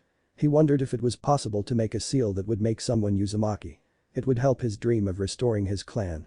If it was possible, he would ask if his most trusted friends would want to become Uzumaki. His training with flying wasn't completed, but it would be enough to escape from Konoha. Ha could fly about half his speed, but even that was faster than most Chunin. He was standing on Hokage Mountain, waiting for the right moment to fly from there. He needed to wait for barrier that was around Konoha to be lifted so another team could take place in maintaining it. It took him a whole month to know their pattern. He would leave then it was lifted and fly to water country, there he would summon Anko and they both would travel to Yuzu together. He also wasn't going to leave Konoha without one last prank. He hoped that they would like it. He put a lot of work into it. He just needed to release Genjutsu seal that he placed to cover his work. He didn't want for someone to see it too early. Naruto stiffened as memories of clone come to him. It was of barrier team being replaced. It's time. He quickly made his way out of Konoha. 5 hours later Naruto was at the edge of water country. He was panting from exhaustion, flew as fast as he could, and then he was out of fire country, run all the way to water country. It was really tiring even for him to travel this far. He wanted to hit himself for not placing some seals with clones he sent so he could teleport later. But he also didn't want for someone to accidentally stumbling upon them. He stopped in the clearing and made a couple clones to place a barrier. He didn't need unvented attention. He also needed some rest so he could summon Anko. 30 minutes later Naruto stood in the middle of the clearing and concentrated, channeling some chakra to the seal he felt a pull to Konoha. He concentrated on it and pulled it to him. Less than a second later Anko appeared in a purple flash. She looked around until she saw Naruto. I take it everything went as planned. She could see that he was exhausted. That meant he was running at full speed as far as he could. Yay, we're in water country, near border. Now we're going to shore, there we rest and then continue to Yuzu. Did you get everything you need? Naruto started running through trees, besides him Anko. Yay, I got everything I need. I'm just a little sad that I couldn't say goodbye to Kurenai or other girls. She didn't want to worry them, but if she told them that she was leaving Konoha and with Naruto of all people, they would have tried to stop her. You know, after we complete Civil War in Kiri you could contact your friends and see if they would want to join us. Not everyone in Konoha is bad. Just make sure that they wouldn't betray us. I don't want that kind of thing around us. What he hated the most was traitors and didn't want any of these around him. Anko looked at Naruto as they leaped from branch to another. She didn't think that he would be willing to let anyone from Konoha to join him. But he let her see if her friends would be willing to join. But then again, he knew what it's like to have no friends, so he wanted for her to have someone to talk to. She smiled at him, he really was kind. Thanks, I'll think about it. She thought if anyone would be willing join. She was certain that Hana wouldn't join her, she was in Yuzuka and her pack was the most important. Ikao, she wasn't certain, she loved Konoha and she have a boyfriend. As for Kurenai she thought if she could find some valid reason she would join her. She didn't have a family and she didn't have boyfriend, so no one tied her to Konoha. Maybe she'll give it a try. 2 hours later they reached shore there they stopped to rest. We'll rest for some time. We will need a lot of chakra to get to Yuzu. He knew direction he needed to take. He studied all the maps he could find. Do you really think we'll be able to cross it? I don't even see the island. She didn't want to drop to bottom of the sea. It should be enough. You better turn off your healing seal. You'll need all your chakra. If you're too low to reach the island, I'll take you rest of the way. He knew he had enough chakra to reach Yuzu, he just wasn't certain about Anko. Okay. Then we better rest. We also should wait for the night, it would cover us, and someone from Kiri wouldn't accidentally see us. Then we rest and continue to Yuzu at sunset. I wonder how Konoha is doing. I wanted to see their reactions then they see your newest prank. But don't you think that they would figure out who left it? You kind of made it very easy to guess. She really wanted to see the reaction of civilians, especially council. Poor Hokage, this is going to be one big headache for him. I want them to figure out that it was I. What's the point of it if they couldn't figure out? Now they will be a lot more cautious. They'll know that I knew of Kyuubi, and the fact that I managed to escape from Konoha without a trail, leave all that, and the fact that you also disappeared will make them more wary of me. The truth was that he did all that just for the fun of it. Anko looked at him. Seeing his eyes sparkle with mirth. You just did that for the fun of it, didn't you? Naruto looked at her serious. Yay. He grinned at her. I left some clones, they will take some pictures and then send them to us. It should be almost time for them to remove Genjutsu from Hokage Mountain. I can't wait to see them, she smirked too. Konoha. It was beautiful morning in Konoha. Sun was shining and there weren't even a smallest cloud in the sky. Civilians in the streets doing their daily routines, some shops they're just opening. Shinibi they're running on the roofs, some just come back from missions, some just going to get them. An academy, young shinobi in training they're waiting for class to start. Some they're just sitting and talking with their friends. Some were arguing who gets a seat next to Uchiha Sasuke as he continued to brood, ignoring them. Only one saw that Uzumaki Naruto was missing. She was Hika Eris, Hika Hinata. She had a crush on him as she admired his courage and never giving up attitude. Imino Iruka and his assistant Mizuki entered classroom to start lessons. Iruka, like always, had to use his big head jutsu for class to finally calm down. He first started with class roll. Looking who wasn't there. Then he comes to one particular name. At first he hated it but not anymore. Uzumaki Naruto. But there wasn't an answer. Uzumaki Naruto. He tried again but with the same result. He wondered where that troublemaker was. He would have continued but he was interrupted, then chaos started. First it was one scream, followed by many more. Students quickly rushed outside, ignoring their teachers, wanting to see what's going on. Then they got outside they saw that a lot of civilians there looking scared, some there out cold on the ground. A lot them there pointing at Hokage Mountain. They decided to see what's so scary. They couldn't believe what they saw. The faces of Hokage there changed. Shodai Hokage had an angry scowl just like the second. But their forehead protectors were slashed, making it look as if they become missing nin. The third had a perverted grin, and it looked like blood was flowing from his nose. The fourth was the most surprising. It looked like a face of their missing classmate Naruto. It had the same grin as him with whisker marks on his cheeks. His forehead protector was also slashed, indicating the missing nin. "Is that Naruto?" someone asked. Some of more intelligent kids understood why the fourth looked like Naruto. Or more correctly, Naruto looked like fourth. One other surprise was a statue of Kyuubi about 2 stories tall. There also was someone sitting on top of it. I would bet anything that it was Naruto who did it. Inuzuka Kibo also wondered if Naruto made a statue of Kyuubi. It looked kind of cool. He also didn't like that he made it look like first and second Hokage there are missing nin. I wonder where he's now. With Hokage. Sarutobi Hiruzen, god of shinobi, third Hokage, he had many names. He though in 2 shinobi world wars and through all his experience, he developed a sense that would warn him if something bad would happen. And now it was screaming like never before. Hokage looked at the mountain where faces of all Konoha Hokage there put. He was angry that it was defiled like that, making it look like his teachers are missing nin. But he was afraid of what will happen next. It was clearly that it was Naruto who did it. The face of Yondaime replaced my Naruto. Statue of Kyuubi with him on top of it. It all pointed that Naruto knew about the Kyuubi and his family, well he certainly knew who his father is. And soon everyone will know. But the look on the face of Naruto was a bit of concern. That smirk of his. It was as if he was mocking them. He wouldn't be surprised if Naruto had already left village if he managed to do this kind of thing, what more was he hiding? He heard as Anbu shunshined inside his office. "Okage-sama, we can't destroy statue of Kyuubi, it's protected by some sort of seal. The faces of Hokage are also protected. And we don't know how to destroy the seal." Hokage sighed, he knew that Naruto was learning about seal, he himself gives scrolls, he even have tested him. But to think that he was this good with them, to create a barrier that wouldn't let even destroy a simple statue. Though, call council meeting. Also, send a team of Anbu and locate Jiraiya, tell him that Naruto is gone. Send tracking team, try to locate Naruto Uzumaki. Send a team of Anbu to his home too, see if they can find anything. I'm going to Hokage Mountain, I'll look at the seal. Hi, Hokage-sama. With that all Anbu disappeared. 10 minutes later Hokage was standing in front of miniature, lifelike statue of Kyuubi, with Naruto on its head. He was really impressed, it looked almost real. He looked around, trying to locate the seal that protected it, then he found them on one of its legs. He couldn't understand them. As much as he tried they didn't make any sense to him. They looked the same. They looked like circle of kanji, and in the middle of it was Uzumaki swirl. I hope Jiraiya would be able to destroy these seal. We can't have this thing standing too long. Hokage then looked at Hokage faces, if seal they're different. He was glad that they were quite simple to remove. He immediately started removing them, starting with Yondaime head. 30 minutes later he was done, and Hokage faces they're back to normal, except that mark on their forehead protectors. He'll have to assign some Doton ninjutsu specialists to repair it. Now, 20 minutes later Hokage entered council chamber, everyone was already there. As you can guess, I called you all here because of our newest prank. It was done by Naruto Uzumaki, he clearly didn't hide that fact.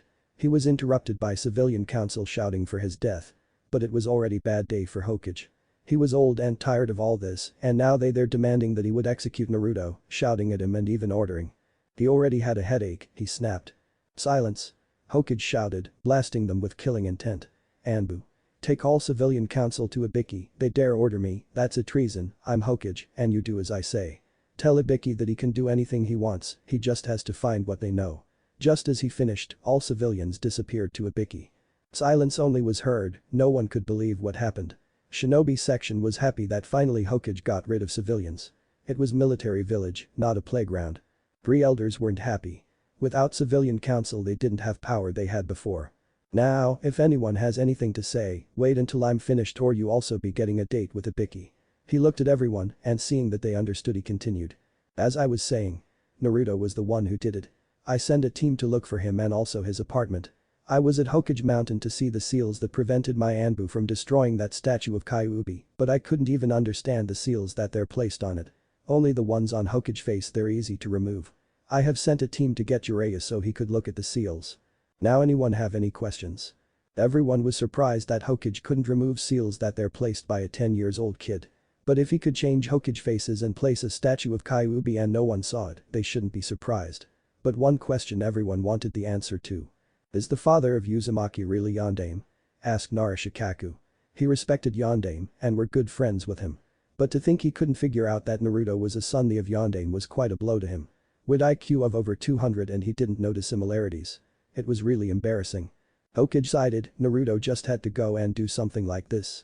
Yes, but I don't want anyone talking about it. We can't have that knowledge spread around. Civilians won't believe, they just think it's a work of a demon. I don't want some village trying to recruit him or I would to kill him. If he is killed it could release Kyuubi and don't think anyone would want that. Everyone could agree with it. The thought of facing Kyuubi again wasn't something they wanted. But Hokage-sama, what are we going to do? Now that Naruto escaped the village, how are we going to retrieve him? We need the strength of Kyuubi, and if Naruto really is that good with seals he could be invaluable to us.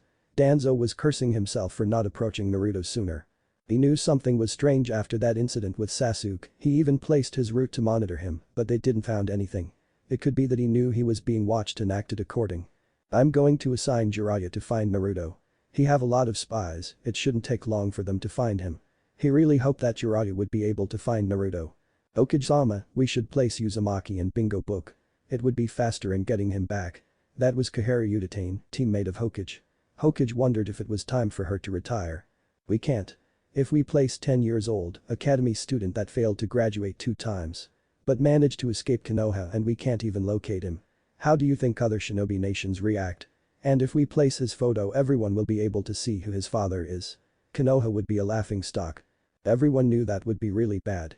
They could lose a lot of clients. Just then Anbu appeared. Hokage-sama, sorry for interruption, we have report. The apartment of Uzumaki was empty, we couldn't find anything inside. We also got a report that Anko Mitarashi is missing, her home also is empty. Reported Anbu, waiting for next orders. Hokage wasn't surprised that they didn't find anything, but to think that Anko is missing was really troubling. The only thing he could think was if she was with Naruto. To think that you managed to convince Anko. She's most loyal Konoha shinobi. The only thing I could think to make her betray Konoha is if you manage to find a way to remove her cursed seal.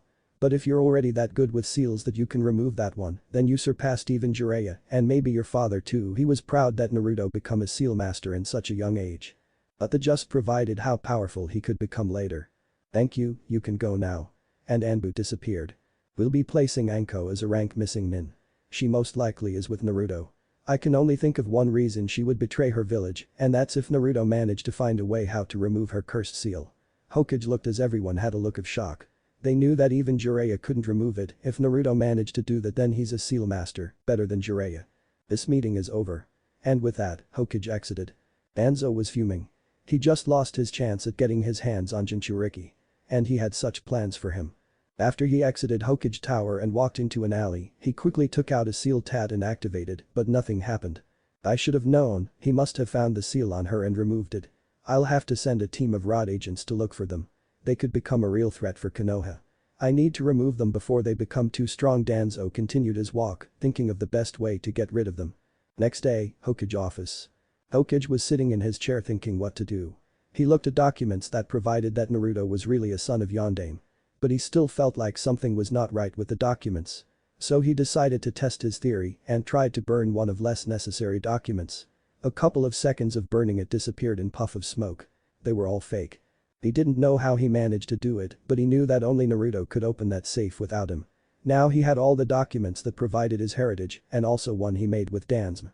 At least Danzm wouldn't get his hands on Naruto. It also wasn't good that Naruto knew where his house is, it meant that he could have already taken everything from it. With Jutsu of Yondaime and Kushina he could become really powerful. And if he learns Hiraishin it would really bad for Konoha to make an enemy of him. Hokage looked up as he felt familiar presence in his office. Jiraiya, it's good to see you again. A tall man with waist-length spiky white hair, forehead protector with kanji for oil, stepped from the shadows. Sensei, it's good to see you too. I wasn't far from Konoha and come as quickly as I could after hearing that Naruto escaped. Is it really true? Unfortunately, yes. He was missing from yesterday. I presume you saw that Kyuubi statue on Hokage Mountain. He got a lot of complaints about it, but he couldn't do anything about it yet. Jiraiya saw it and was really surprised at first, especially then he saw Naruto siding on its head. He also wondered why no one destroyed it. Yeah, I saw it. Why haven't you taken it off? We can't, it's protected by seals, and I don't know how to destroy them. Naruto also changed faces of Hokage, but it was easy to remove the seals and repair. If you want to see how it looked, I have some photo. Hokage handed him photo of Hokage Mountain. Jiraiya was a little shocked that Naruto made it look like Hokage their missing nin, and his make it look like it was his face in place of Yondaime. They really do look alike. So you want me to remove seals that protect that statue and find Naruto?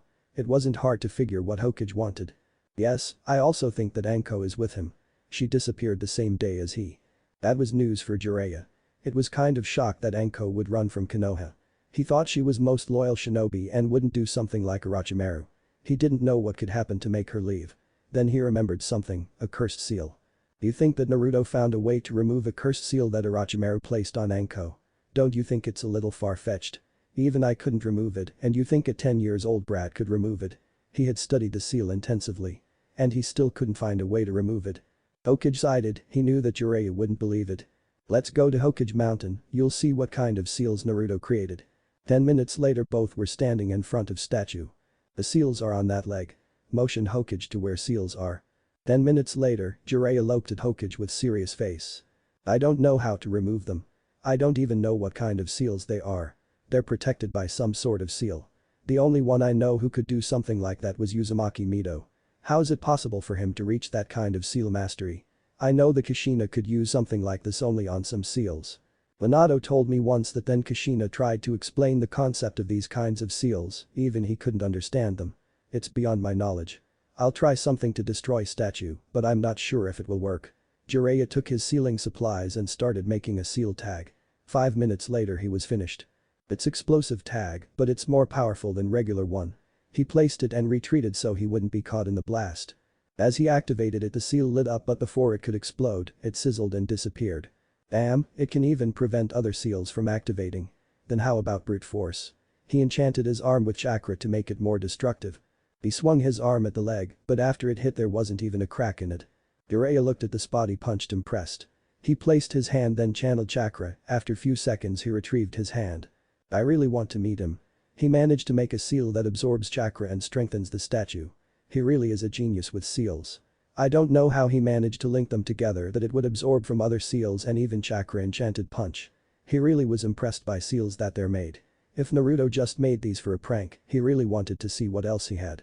Then how do we remove this statue? I have enough paperwork as it is, I don't need any more. And we can't leave it. As much as he didn't mind leaving it, some didn't like it. I think I know how to destroy it. He may have thought of a way to absorb chakra, but I don't think he knew about natural chakra, it's a different from normal. Jiraiya sat in meditate position, not moving a muscle, his appearance changed. Now he had a goatee, a larger nose with warts, and webbed hands and feet. He opened his eyes and they changed to bar-like pupils. He stood up and approached statue and punched it. This time it didn't stop his attack and was destroyed. Well, as I thought, he didn't know or anticipated someone able to use natural chakra. He exited his sage mode. Well, at least that worked. Then can you go look for Naruto? It couldn't be that hard to locate him. Jiraiya was about to respond, they were interrupted. Wow, and I thought it will take a lot more for you to destroy it. I really didn't know that there was something like natural chakra, I'll have to study it later. They heard a voice. Hokage and Jiraiya looked to see Naruto stepping from behind the trees. Naruto. Both Hokage and Jiraiya shouted. Hi old man. You know, I really put a lot of work into that statue. Well, at least I have some photo of civilians and shinobi reactions. And you must be Jiraiya of the Sannin, my grandfather. In my mother's journal I read that you were self-proclaimed super pervert. I take it you're not the real Naruto. Hokage studied Naruto. He was wearing black Anbu pants with red shirt and black Jonin-like jacket. No, just a clone. Well, I have to go. Need to deliver photos to boss. Before Hokage or Jiraiya could do anything, Naruto disappeared in a crimson flash. Both shinobi stared in shock. Hokage was first to recover. That was Hiraishin, didn't it? It was shocking to see that jutsu one more time, especially in color of red. He modified it. Naruto modified Hiraishin. Minato told me that the color of the flash was because of light bending around distortion in space. He wanted to change it too, but couldn't, he never said why. He's a lot stronger than I thought. We didn't even sense him and he was just behind the tree. He also knows Hiraishin. I hope he isn't going for revenge. Hokage was a little glad that Naruto called him old man, at least he didn't hate him that much. I'm going to look for him. I don't know if I'll be able to find him or not, but I'll try. With that Jiraiya disappeared in the swirl of leaves. Hokage looked at the statue. Maybe I should have left it. He also disappeared in the swirl of leaves. Is Ushiagakur? Naruto and Anko have arrived in Yuzu in the morning and found only ruins. Naruto made as many cage bunshin as he could and tasked them with placing barrier around whole island. It was his most advanced barrier he made. It would apply Jinjutsu so it would look like everything was the same. It also would mask any chakra spikes and sounds. And most important was that it was impossible to get inside the barrier without him allowing. It created a separate dimension. It was his most prized work. He still couldn't create his own dimension, but it was just as good. It took him almost all day to complete his barrier, but it was finally over. Anko was looking for a good place to stay that wasn't destroyed in the attack. She found one house at the edge of village that was relatively unharmed, it just needed some cleaning. Now both they're sitting in the room discussing. Then Naruto will remove cursed seal. Then tomorrow I'll send my cage bunshin to clean and prepare a room. We're still too exhausted from the journey and all the clones I needed to make for the barrier. It really exhausted him and activation took a lot of his chakra. Okay, I can wait one more day. She was interrupted as Clone appeared in Crimson Flash. Hey boss, got some funny photos for you. Clone tossed a scroll. Their photos were sealed and puffed out. Naruto smiled at the memories of the clone. It was really funny to see reaction at his work. The chaos it created was hilarious, passed out civilians, screaming and running around like headless chickens. He was a little sad that his statue was destroyed and he liked it too. Kyuubi especially liked it, she didn't have any so she was really happy that he had built one. He decided to build one in Yuzu. He wasn't concerned about Jiraiya, he won't find him. Even if he does, it's impossible for him to get here. Here, some photo after they saw what I left. He tossed Anko the scroll.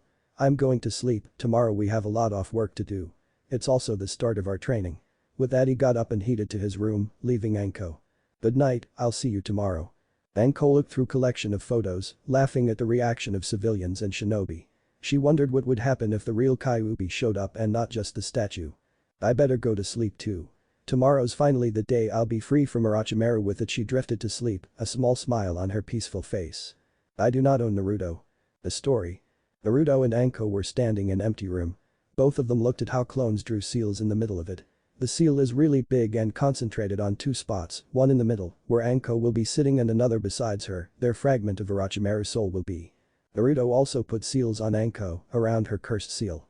The whole process will only last a couple of minutes, but after that seal will be gone. Naruto designed the seal so it would separate cursed seal from Anko, then extract all substance and chakra that seal put in her. Then all that is gone, Naruto will proceed to extract soul fragment from cursed seal. Because Anko will be losing a lot of her chakra, Naruto also needed to design a seal that would replenish it. Anko shifted nervously, it's finally the day she will be free from Orochimaru. It was her most desired dream, well besides torturing Orochimaru until he would beg for his mommy. She knew it will be painful. Naruto explained process of the seal to her, but she didn't care, as long as she got rid of it, she would bear the pain. Boss, we're finished. Everything's ready. Naruto looked at Anko, seeing her a little nervous he placed a hand on her shoulder, smiling at her. Everything will be alright, trust me. Anko looked at him and smiled a small smile. I trust you. It's just, I can finally get rid of this thing after so long, but it still feels like a dream. Then it's over, you won't need to worry about it. Now take off your top and sit in the middle, we need to finish it. Anko didn't even try to tease him, she just sat in the middle of array, half naked. 10 minutes later Naruto finished drawing seals on her and now was crouching at the edge of array. It's time. Just bear it for a little. Okay, I'm ready. Her voice strong and determined. Naruto started doing about a dozen hand signs. He finished and slammed his hands on the array. Sealing art. Evil soul extraction. Seal began to glow and started to retract to Anko. She gritted her teeth, bearing the pain. After a minute, from her shoulder come a sickly greenish light and it traveled to a scroll near her. On it appeared a circle with Uzumaki swirl in the middle. The mark on her shoulder disappeared too, not leaving even a mark. Anko lay on the ground, panting from pain and stress she felt. What are you going to do with that thing? She tried to sit up but was still too exhausted from the process. I'm going to play some seals to torture it and then destroy it. He will feel every bit of pain the soul felt and destruction of his fragment will put him in insane pain. That's the least he can do for what he put Anko through. Anko smiled, at least that snake would feel some pain. That's good. She passed out from exhaustion. Naruto made a clone to place Anko in her room. She needed rest from the process. Tomorrow he'll need to see what effects were left from the seal. Naruto took a scroll and started applying seals on it. He didn't know that many that would affect the soul, but it would be enough to put it through some serious pain. He wondered what kind of reaction Orochimaru will have after fragment of his soul destroyed. It really interested him. Oh well, you can't have everything you want with it. He continued to draw seals. Rise country. Orochimaru base. Orochimaru was sitting in his chair, thinking about a plan in destroying Konoha, then he started to feel pain. It just came out of nowhere. At first it wasn't anything he couldn't bear, but it started to increase every second and he couldn't understand where it was coming from. One minute he's plotting destruction of Konoha, the next he started feeling pain and it's starting to reach the point where even he can't bear. Kabuto. He couldn't bear it anymore and started screaming. Kabuto ran into his master's chamber to find him screaming and ripping at his chest. He quickly performed medical jutsu to see what's wrong, but he couldn't find anything. He tried to put Orochimaru to sleep, but it didn't work too. Nothing he did worked. Orochimaru felt like he being stabbed by a hot blade in every inch of his body while being drowned in acid. Like his body being ripped inch at a time. It's first time in his life he felt like that. He always wanted immortality and learn all the jutsu possible, but now he wanted to die than live one more second of this agonizing pain. Half an hour later the pain finally stopped. Orochimaru lay on the medical bed, his arms and legs there bound. The mere memory of that pain made him almost scream. Orochimaru-sama, are you alright now? Orochimaru couldn't help but shudder slightly. No, I'm not. What was wrong with me? His voice just a whisper from all the screaming. I don't know. I couldn't find anything abnormal, you're perfectly fine. Kabuto couldn't figure out the cause behind his master's sudden attack as much as he tried. He had to bound Orochimaru or else he would have even killed himself. He couldn't imagine what kind of pain his master felt that he almost killed himself. Untie me and leave. I need some time alone. Kabuto, sensing master's anger, did as told, leaving Orochimaru on the bed. Just as Kabuto left, Orochimaru started shivering. Memory of that immense pain still fresh in his mind. He could still feel a dull pain. He was very tolerant to pain, but even a memory of that pain he could bearably tolerate. He needed to get rid of these memories or he could go insane. He took some sealing supplies and started applying memory suppression seal. I'm going to kill the one who did this to me. He couldn't believe he has to resort to something like this. Izushi. Next day. Anko opened her eyes, sun shone through the window. She felt good, she hadn't felt like this in years. She felt clean. Memories of previous day come to her. She looked at her shoulder, hoping it wasn't just a dream. But it isn't a dream, she didn't have cursed Mark. With a big smile she jumped out of her bed and quickly changed. She needed to thank Naruto, without him she still would be in Konoha and with Seal. She found Naruto making breakfasts. Naruto. Anko ran to him and embraced, kissing him on the lips. She didn't care if she is almost twice his age, she's incredibly happy and was going to show it. Naruto froze, then Anko started kissing him. He already had kissed Akemi lot of times and he really enjoys it. But he certainly didn't expect for Anko to kiss him. Naruto recovered and pulled from the kiss. Stop, you can't do that. Anko looked at him, wondering if he didn't like her. That thought strangely made her heart clench. You don't like me? Her voice just a whisper. She didn't feel as a small tear started forming in the corner of her eye. Naruto froze, seeing the look in her eyes. He didn't like seeing Anko like that, she should be happy and cheerful. No. Of course I like you. How can you think I don't? It's just that I already have a girlfriend and I'm not going to cheat on her. He isn't going to cheat on Akemi. He won't betray her, no matter what. You do? Who? She wondered how come he never said anything. And why isn't she here? It's Akemi-chan. Akemi? She didn't know anyone with that name. Oh right, I didn't tell you. It's the name of Kyuubi. Anko stared at him, not believing what she just heard. She knew that Kyuubi is a girl, but to think that she is his girlfriend.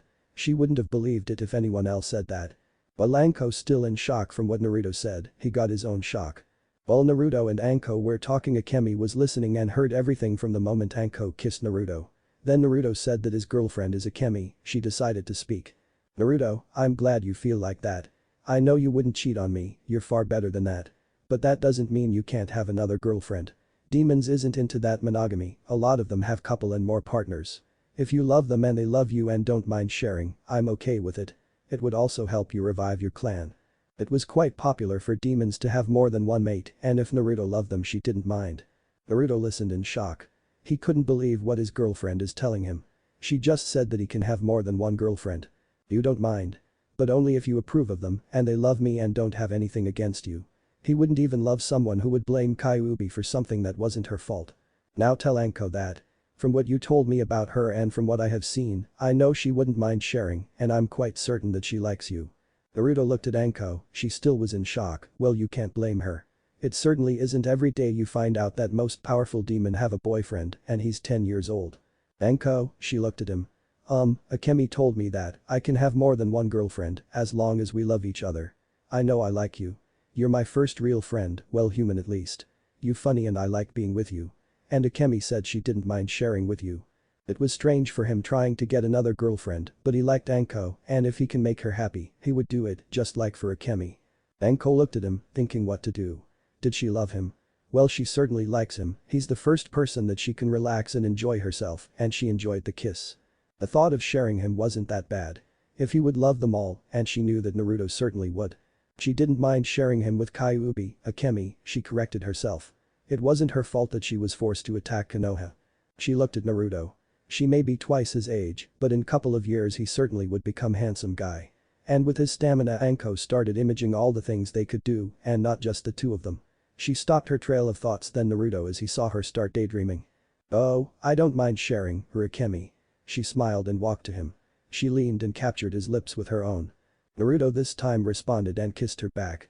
Both enjoying the feeling. They broke apart but still held each other. What did you do to that bastard soul fragment? Oh, I put all seals that I knew that could inflict any damage on it and destroyed it. I just wonder if Orochimaru felt anything.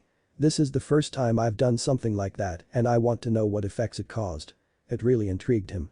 He'll have to ask Orochimaru if he ever encounter him. I hope he suffered. Me too. Now let's have a breakfast. We need to explore Yuzu. We may find something. The people here were seal masters and could have sealed something. Also Mito said in the letter that she was going here, she may have left something. He wanted to look at his clan village. He didn't have time earlier, he also didn't want to use Kage Bunshin for it, he need to see himself. Both Anko and Naruto were walking through the ruins of once great village, now it's reduced to rubble. There were some buildings that still stood. Naruto looked around, imagining what it looked before. He couldn't help but think of what would have been if Ushio hadn't fallen. He'll need to rebuild it, but he has one huge problem, he didn't know how to build. He may have Kage Bunshin and they could read about building, but he didn't have skills for it or experience. He'll have to find someone to build him a village. He could provide with materials and improved tools with seals, it would be faster.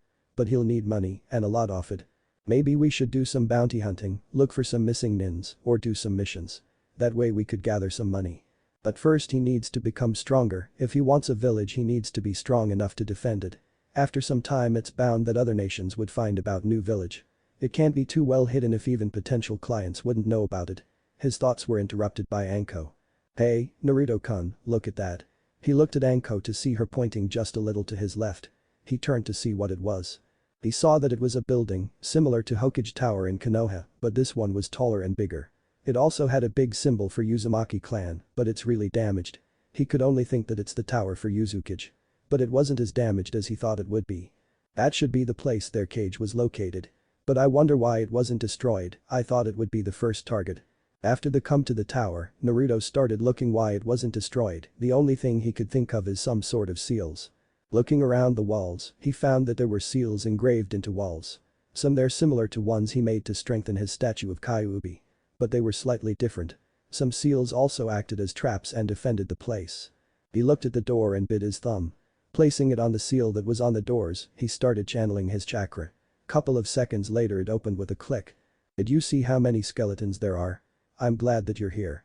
Anko have spotted a lot of headbands from Iwa, Kiri and Kumo, she even saw some from Konoha. Yay, you should be. He grinned at her. Smart ass. Anko sent him a mock glare. You know you like it. Still grinning at her, he planted a kiss on the lips. He wondered if Kyuubi was rubbing off him. Anko had a light hue of pink on her cheeks, not expecting for Naruto to do something like that. Okay, let's go inside. He motioned for her to follow. You know this isn't over. She wasn't going to let him tease her and get away with it. Naruto looked at her and smiled. And I wouldn't want it any other way. With that he started heading inside. Anko followed him a second later. She have enough time to get back at him. Inside it was very different from Hokage Tower. There were a lot of corridors with hidden passages, it was easy to get lost if you didn't know your way around. Naruto also saw that there were a lot of seal, some for detection and some for that if triggered would launch a jutsu. He also saw some that he didn't know about. After half an hour of exploring tower they found what they thought was a cage office. Papers were scattered all around the place. Some photos of red-haired people. Looking around he saw that on the desk is a seal. It was very similar to one that he found scrolls of Mito. He decided to see what it contained. This one was easier to open, it wasn't guarded that heavily. In a puff of smoke a scroll appeared. Naruto took it and started reading. Hello fellow Uzumaki. I'm Mito Uzumaki, the daughter of 2nd Uzukage. You may not know me, but if you're reading this letter that means that you're Uzumaki and not everything is lost for us. I have come here after my husband died and I found the Konoha didn't help Yuzu even if they were allies. I also found that it was because of Konoha backstabbing that Yuzu had fallen. I don't have much time to live, a month at most. I'm going to place myself in stasis so that I can help you learn everything I know before my time is up. I'm in the secret vault with all of our knowledge. Only a true Uzumaki could ever access it. I'm putting all my hopes in you, I don't want for Uzumaki to be forgotten, I'll do everything to ensure that. Uzumaki Mito, your future sensei. Naruto couldn't believe that Mito is still alive. To think that she even put herself into stasis so she could teach future Uzumaki, she didn't even know that she would be even found. Enko also had a look of shock. She didn't think that someone would go that far for one's family. We need to find that vault, there she is. Naruto really wanted to meet Mito, she was his family. But how do we find it? This place is huge, it could be in another part of the island. And I bet it's protected with all sorts of seals. It could take months and we wouldn't find it. She could see that Naruto wanted to meet Mito, she was his family after all. Have you forgotten that I have Kage Bunshin and seal detection seal? With that it would only take a couple of hours. He started making clones that quickly left to look for vault. Oh yay, you had that too. Well at least it won't take long. It took them half the day to find location of vault. And now they are standing in front of it. It was located in the far end of the village hidden inside a cave. You couldn't find it if you didn't know it was here. It was hidden by powerful Genjutsu seal with barrier that prevented anyone from getting inside. Naruto only found it because he had his seal detection seal.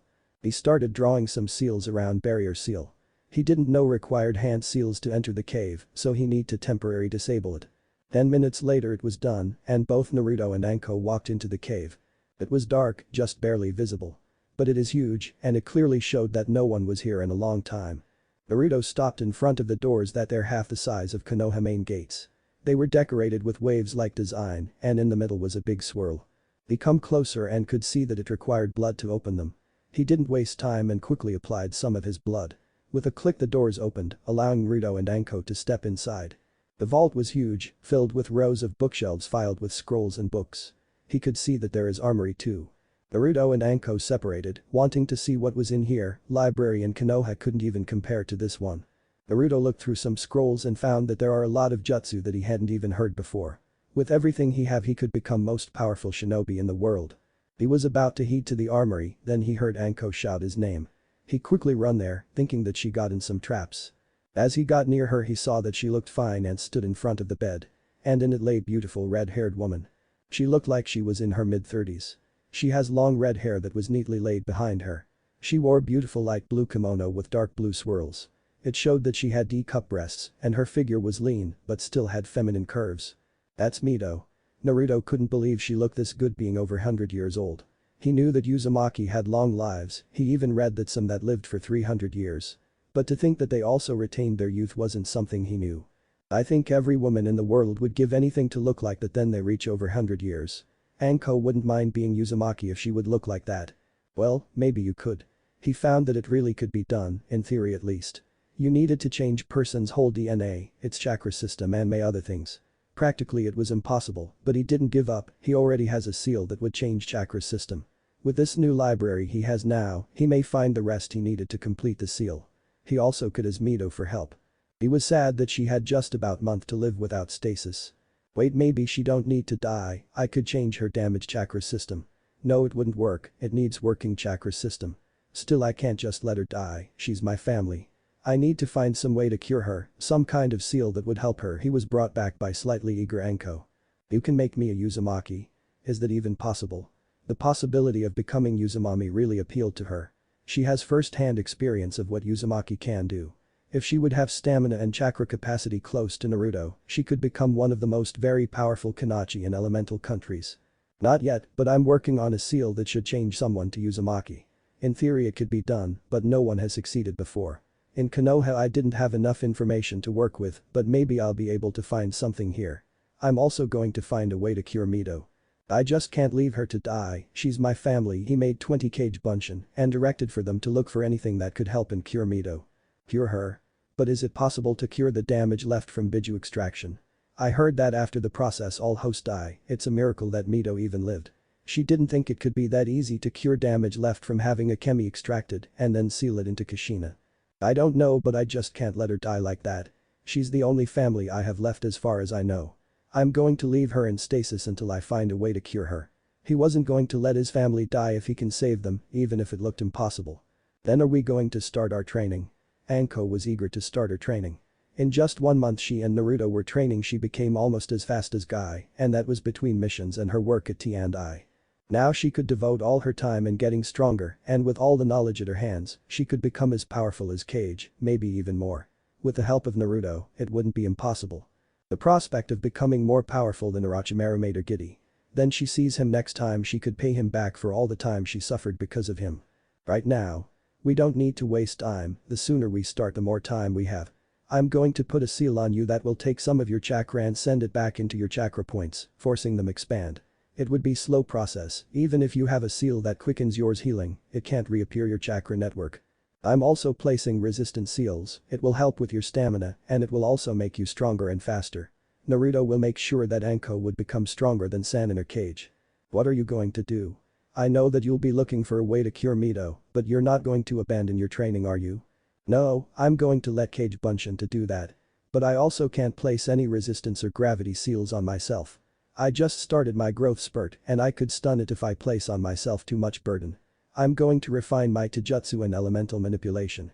I also need to think of some jutsu I could that would help us and some I still need to learn from scrolls. Now that we are away from Konoha I can start training and controlling Yuki of Akemi. Then what are we waiting for? Anko looked eager to start her training. 3 months later. Naruto lay on his bed, thinking about tomorrow, all his training that he had done until now, and his relationships with both Akemi and Anko. He and Akemi become even closer, and he knew without a doubt that he loves her. They also had a talk about him wanting to heal Mito. He knew that Mito was previous host of Akemi, so he thought that it could bring some animosity between them, but it didn't happen. Akemi said that she didn't really hate Mito now, it will take some work to be friends, but for Naruto she would try, she wasn't going to take a chance from him to have a family member. In their relationship they hadn't gone beyond kissing and some light teasing. His body is still too immature and needs more time. But he didn't think he'd have that much time. He had seen in Akemi how hard it was for her to restrain herself sometimes. It wasn't easy for him too. But Anko and Naruto also become closer, they talked a lot, shared their past. Anko decided that if she couldn't have sex then she decided next best thing, tease Naruto. She also decided to sleeping in the same bed with outfit that would be better if she was naked. She wore a see-through night grow with panties just as much revealing. With her pressing into him, Naruto had trouble sleeping for a couple of days. Training for Anko went really great. With all the seals that Naruto placed on her, she improved very fast. Her speed now matched his. She couldn't compare to him in stamina, but it improved greatly too. Her chakra reserves nearly doubled. Anko also started using Cage Bunshin for training. She couldn't make as many as Naruto, but it still helped to train her chakra control and jutsu practice. Naruto made a lot of progress in his train. He could concentrate on his training and didn't need to make sure he wasn't found out. He is a little faster and stronger, but not much, but he mastered his flight technique to the point where he is as fast with it as much as running. Mostly he improved his elemental manipulation with jutsu collection and most of all, Fuinjutsu. His wind manipulation improved very little, all control exercises he could think didn't help. If he wanted to improve any more, he need for someone to teach him. Or he could have improved as much as it's possible already and it's impossible for him to improve any more. His water manipulation improved quite a bit compared to his wind. Now he could use water from atmosphere just like Nidaime, but it still took quite a bit chakra from him, he just need a couple more months and he'll master his water manipulation. He couldn't help but be proud of his work in Fuinjutsu. Naruto really hoped that his clan would be proud of his achievements in it. He read everything he could find about Fuinjutsu in his clan library. He found seals that are just as complex if not more as his Shiki Fujin. There were barrier seals that he never thought of, some he applied to the one he put around Yuzu Island. Now he didn't need to lower barrier to let someone in or out, he put a seal on both himself and Anko, with it they could go through his barrier. He also created a seal for Anko which contains quite a bit of Akemi Yoki. It would convert some of it to her chakra and send it to Anko with small dose of unconverted Yoki. It was similar to his seal that imprisoned Akemi. With this seal Anko now have reserves bigger than Cage and it was a lot denser. The most work he put into was designing a seal that would heal Mito. It took a lot of work to come up with theory and design the seal for it, but he succeeded. He couldn't just send some of Akemi Yoki into Mito. She may have had Akemi at one time, but now it would just harm her chakra coils couldn't handle the strain placed from Akemi Yoki. He couldn't place a seal similar to one he placed on Anko. It may not harm Mito, but the time needed for chakra coils to even start repairing would be too long, and Mito didn't have that much time. But he found a way, it took a lot of thinking, but he managed to come up with a way to heal Mito. He made a seal that would create a barrier around Mito, a different dimension, similar to a one that he placed around Yuzu. But the one around Mito would be different in that he could manipulate time. The hardest thing was how to make so that time would go back and so would body of Mito, but not that far that she would turn to a baby. He could only make it because of access to Yuzu library, without it, it would be impossible. He also modified Stasis seal so that it would only affect her mind. He didn't know if her mind would also revert back, but he didn't want to take chances. Tomorrow would be the day then he activated the seal. He already prepared a room, and clones even now are checking seal to make sure everything is perfect. It took almost all day to draw the seal. It was even more complex than Shiki Fujin, but chakra required to power the seal was insane, he'll have to even use Akemi Yoki too. Naruto stopped his thoughts as he felt Anko stir beside him. They both there in his bed. "You're okay Naruto-kun? Why aren't you sleeping?" It's late and she could see slight worry in his face. "I'm fine, just a little nervous. I have never attempted anything like I'll have to do tomorrow." He really hoped that everything would go smoothly. He knew theory and the seal was ready, but he couldn't practice it on anyone. "Don't worry, I know that everything would be alright. It's your seal, and you wouldn't attempt to do it if you weren't sure that everything would be fine." She hugged Naruto and kissed him lightly. "Thanks." He kissed her back and hugged, relaxing himself. Anko too snuggled closer to him. The next day. It's a beautiful day in Yuzu, sun shining brightly and birds singing. But Naruto and Anko didn't notice it. Naruto again looked through the seal, checking that everything is as it should be. Anko stood near a wall, nervous and slightly angry at herself. Even if she became stronger she still couldn't help Naruto. Her only job is to give Naruto a solder pill and look after Mito then sealing is finished. Naruto stood at the edge of sealing array, it's around 7 feet in diameter, with Mito lying in the middle of it. "Okay, Anko, I'm starting." Anko nodded to him that she's ready too. Naruto flared his chakra and started doing hand signs. After almost 100 hand signs he stopped on the last one and once again flared his chakra. He placed his hands on the seal and started channeling his chakra. Couple of seconds later, whole room light up as the seal started shining. Naruto couldn't see as he concentrated on channeling his chakra, but Anko saw that in the place where Mito lay started to appear a sphere that surrounded Mito. Around 5 minutes later Naruto started to feel his chakra running low and started channeling Akemi Yoki. He didn't know how long he would need to power up the seal, but he hoped it would finish soon. He designed the seal that it would revert body of Mito a selected amount of time. He calculated that after the sealing Mito should be around 20. He just hoped that he didn't make a mistake and made her a baby or worse, completely erased her. Almost 10 minutes later from sealing start, the seal started to dim and couple of seconds later the sealing finished and Naruto passed out from chakra exhaustion. Anko quickly ran to Naruto and forced him a solder pill, hoping that he would wake up soon. Finished checking on Naruto, Anko made her way to Mito. She couldn't believe the results of the sealing. Then Naruto explained what the seal should do, she thought he was insane.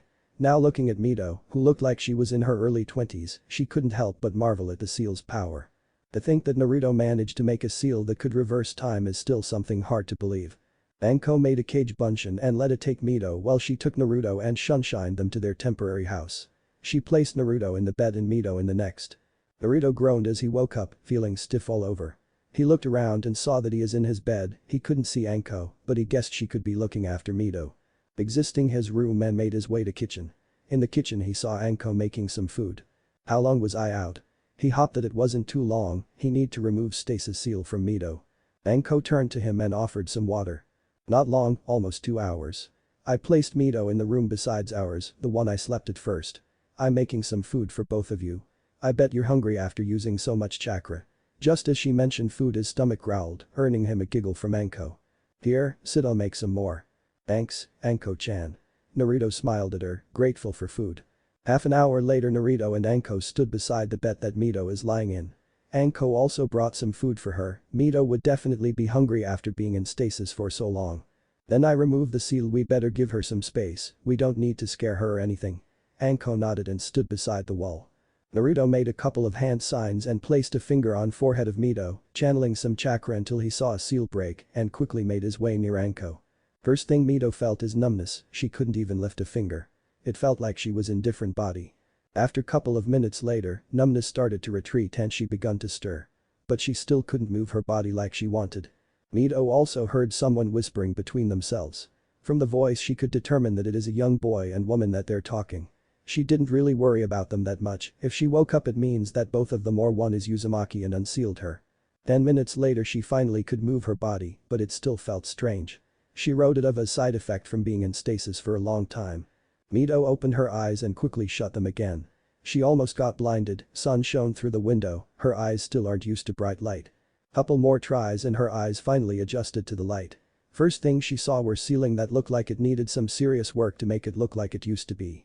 There were holes in it, with cobwebs in the corners. Then she looked in the direction of her two companions. She certainly didn't expect to find a boy around 10 years old and a woman around 20 years old. One thing that shocked her is that none of them have a red hair. Every Uzumaki had a red hair, it was their trademark. The boy wore black pants with dark red shirt with Uzumaki swirl in the center. His blonde hair spiked in every direction.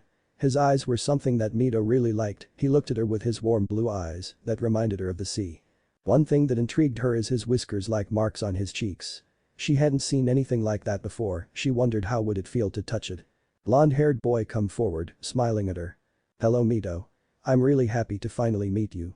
I'm Naruto Uzumaki, son of Kushina Uzumaki and third Jinchuriki of Kyuubi no Yoko. Introduced Naruto himself to Mito. Mito started at the boy, now named Naruto. She couldn't believe that he is the son of little Kushina, but most shocking is that he is the host of Kyuubi. But it also meant that Kushina died. She really didn't expect to be released from the seal by the blonde Uzumaki and certainly not the Jinchuriki of Kyuubi. What more is she going to find out? What if Mito and Kushina give all chakra Naruto, and thanks for watching my video till the end. If you enjoy this content then do consider subscribing to my channel and leave a like if you guys need the next part, comment down and thanks for watching the video and see you guys in the next video.